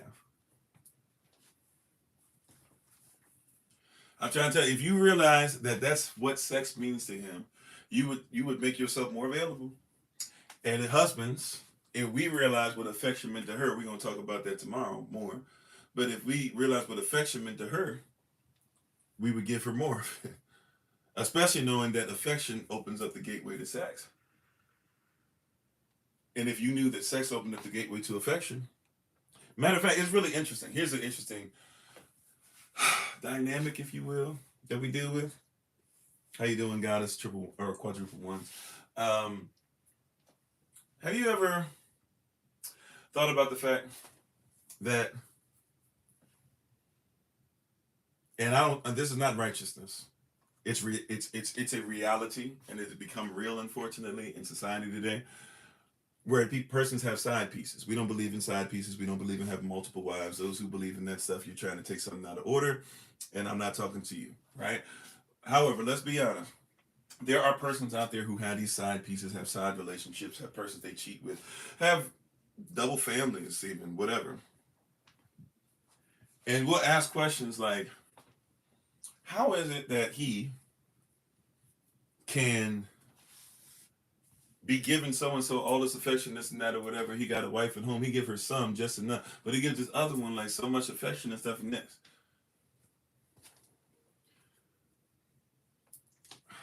Don't get mad at me. Don't get mad at your boy. I'm not saying this should happen. I'm just telling you what it is. She offered him respect, right? And then she offered him sex. Now he need to be stronger. He need to be honest with you. Even if he feel like you're going to go that route, he need to at least tell you like, yo, so-and-so offering blah, blah, whatever. Even if he pig-headed, big-headed, thinking he all that, right? And trying to give you some kind of weird ultimatum, which is not righteous either. But I'm just saying he should be honest about it. He shouldn't be doing this stuff. Or bare minimum, he should just cut it off, right? However, she offers him respect, and then she offers him sex.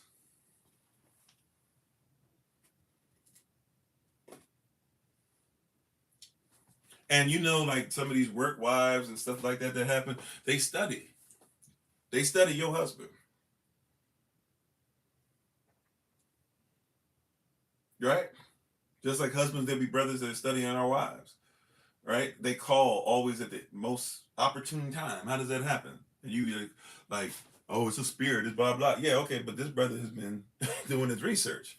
He's been asking questions at the job. He's been saying like, oh, he didn't do this. Oh, he didn't even give you money. He didn't give you money for lunch or nothing. Oh, y'all, okay. Well, don't worry about it. The next week he got five lunches lined up for her. Oh, thank you so much. You think he's just trying to be nice? He ain't trying to be nice. He done studied you, right? Now he offering the opposite. He giving you security. That's your number one. And then after he gives you security, he gives you affection. When he gives you affection, he knows that ain't but a trip down to where he want to go, right? I'm just saying, same thing on the flip side. Guess what? She looks at your husband and she starts seeing stuff and she starts seeing you grumbling to yourself. Because men, we do the same thing. We just start working and we lift stuff up. And we, right? And we think anybody hears us, so she starts leaning in and all that grumbling and starts sounding like, man, you know what? And I do this and I do that, and I'm sitting up here almost breaking my back, and I still haven't gotten the raise, and they don't understand. And so what? Yeah, I'm getting $25 an hour now, but 25 ain't what I want to be. Then all that, if I just had more time, and I'm sitting up there, but I'm breaking my back and I'm doing this. And so, old girl listening, she like, oh, really now? Okay. And then all of a sudden she come over later with some respect stuff. All of a sudden she come over with stuff that, he would hope to hear from his wife. All of a sudden she come over with some stuff talking about some, shoot, baby, look, I ain't trying to get up on you stuff, whatever. I just want to say, I don't know how you lift that stuff like that. And doing all that or whatever. And then she'll even hit him with something like, I know your family is proud of you.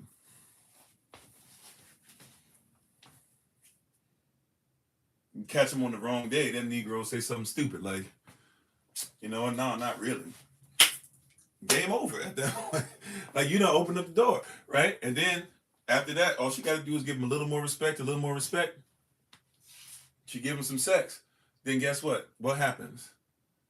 Security that's supposed to be for his wife. Now, once again, this is wrong. I'm not saying we should do this, but I'm just being honest. Security that should be for his wife. What happens? Here, take a few dollars, get your hair done, get your nails done. What happens? Affection. Girl, I like the way that you got the nails done. Is that the money I gave you? Well, you know it is. And they look for men, so the women that be like that, they look for brothers who are married. Like I said, there's a lot of brothers that, like myself, ain't never really got no play. All of a sudden you start wearing a ring, people think, that all of a sudden they need to talk to you. There's some women that clicks, because a lot of women know that a man that's married, as much as we act like men ain't nothing, blah, blah, a lot of sisters know if that man got a ring on his finger, he provides, or at least he tries to, or he tries to secure. And if they're not getting secure, there's sisters, literally. Look it up for yourself on YouTube or talk to some persons. You got some person in your family that mess around with married men, right? That's for you and your family. I'm not going to talk because I don't know who it is. But I'm just saying, you've seen persons and met persons who do that before. Right? And the reason why persons do that, these women do that, is because they know that they know that men who are married, more than likely, are men that can be counted on to give them security and affection. So they look for it.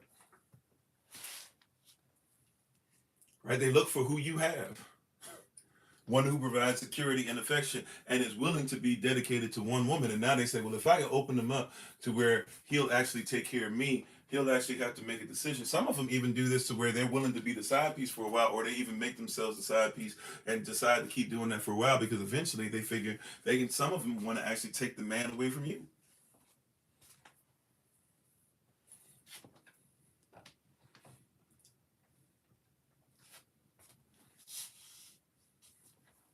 All right. That being said, we're going to be faithful with the time. It's 11 o'clock. Praise God. So I'm done for today. Tada, family.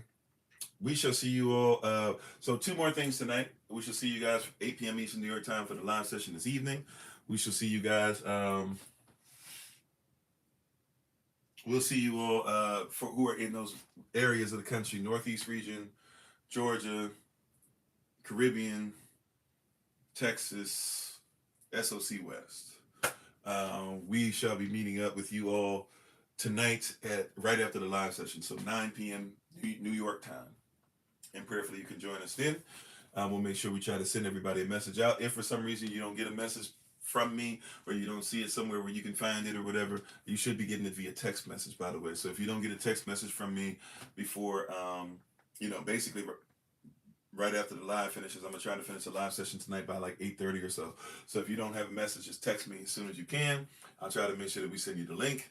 We'll start it'll start at 9. Of course, the music plays and all that. We'll be on just for a short amount of time. We'll probably just be saying shalom, hello, checking on each other, having a little bit of fun with each other tonight. Really don't have a word or anything specific to us, but just something to get us used to doing all those things again, putting our information out, getting back on track with that.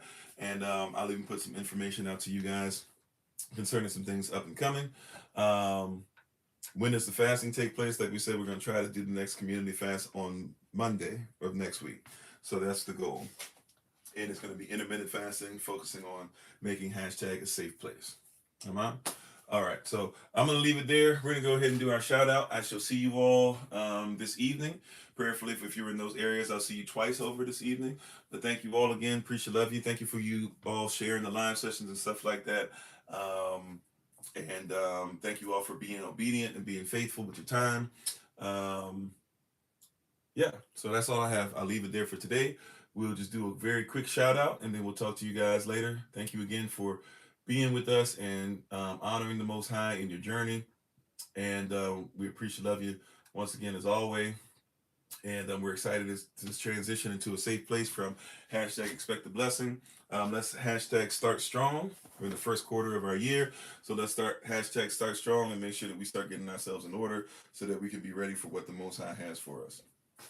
All right. Love you all to life. You all take care. I'll talk to you all soon. Look on social media and everything for the forums and all that. They're going to start popping out. If you haven't already gotten some already, calendar and everything should be out and all that too as well. We're going to start working on getting those physical copies. Those who are still waiting for gifts for the children and everything, it's my fault. I actually had to switch everything up on our FedEx account or whatever, so that's on me. And Minister Shantae's literally been waiting for me to send it, so just to let y'all know, that's on me. I'm sorry. I was trying my best to try and get it done before the end of the year. It just didn't happen, but it's on me.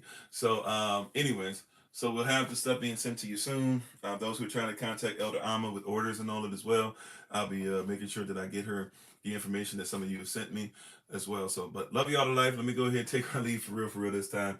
We give our honor and praise to the Most High, Yahavah Elohim. We give our praise and honor to him for my wife, the Honorable Alma, who lives a life that is able to be honored. As always, you can check her out on TikTok, YouTube, her website, and Pinterest at Bloom and Flourish, not A-N-D, the letter N, Bloom and Flourish. She is a healer, herbalist, chemist, and biologist by degree.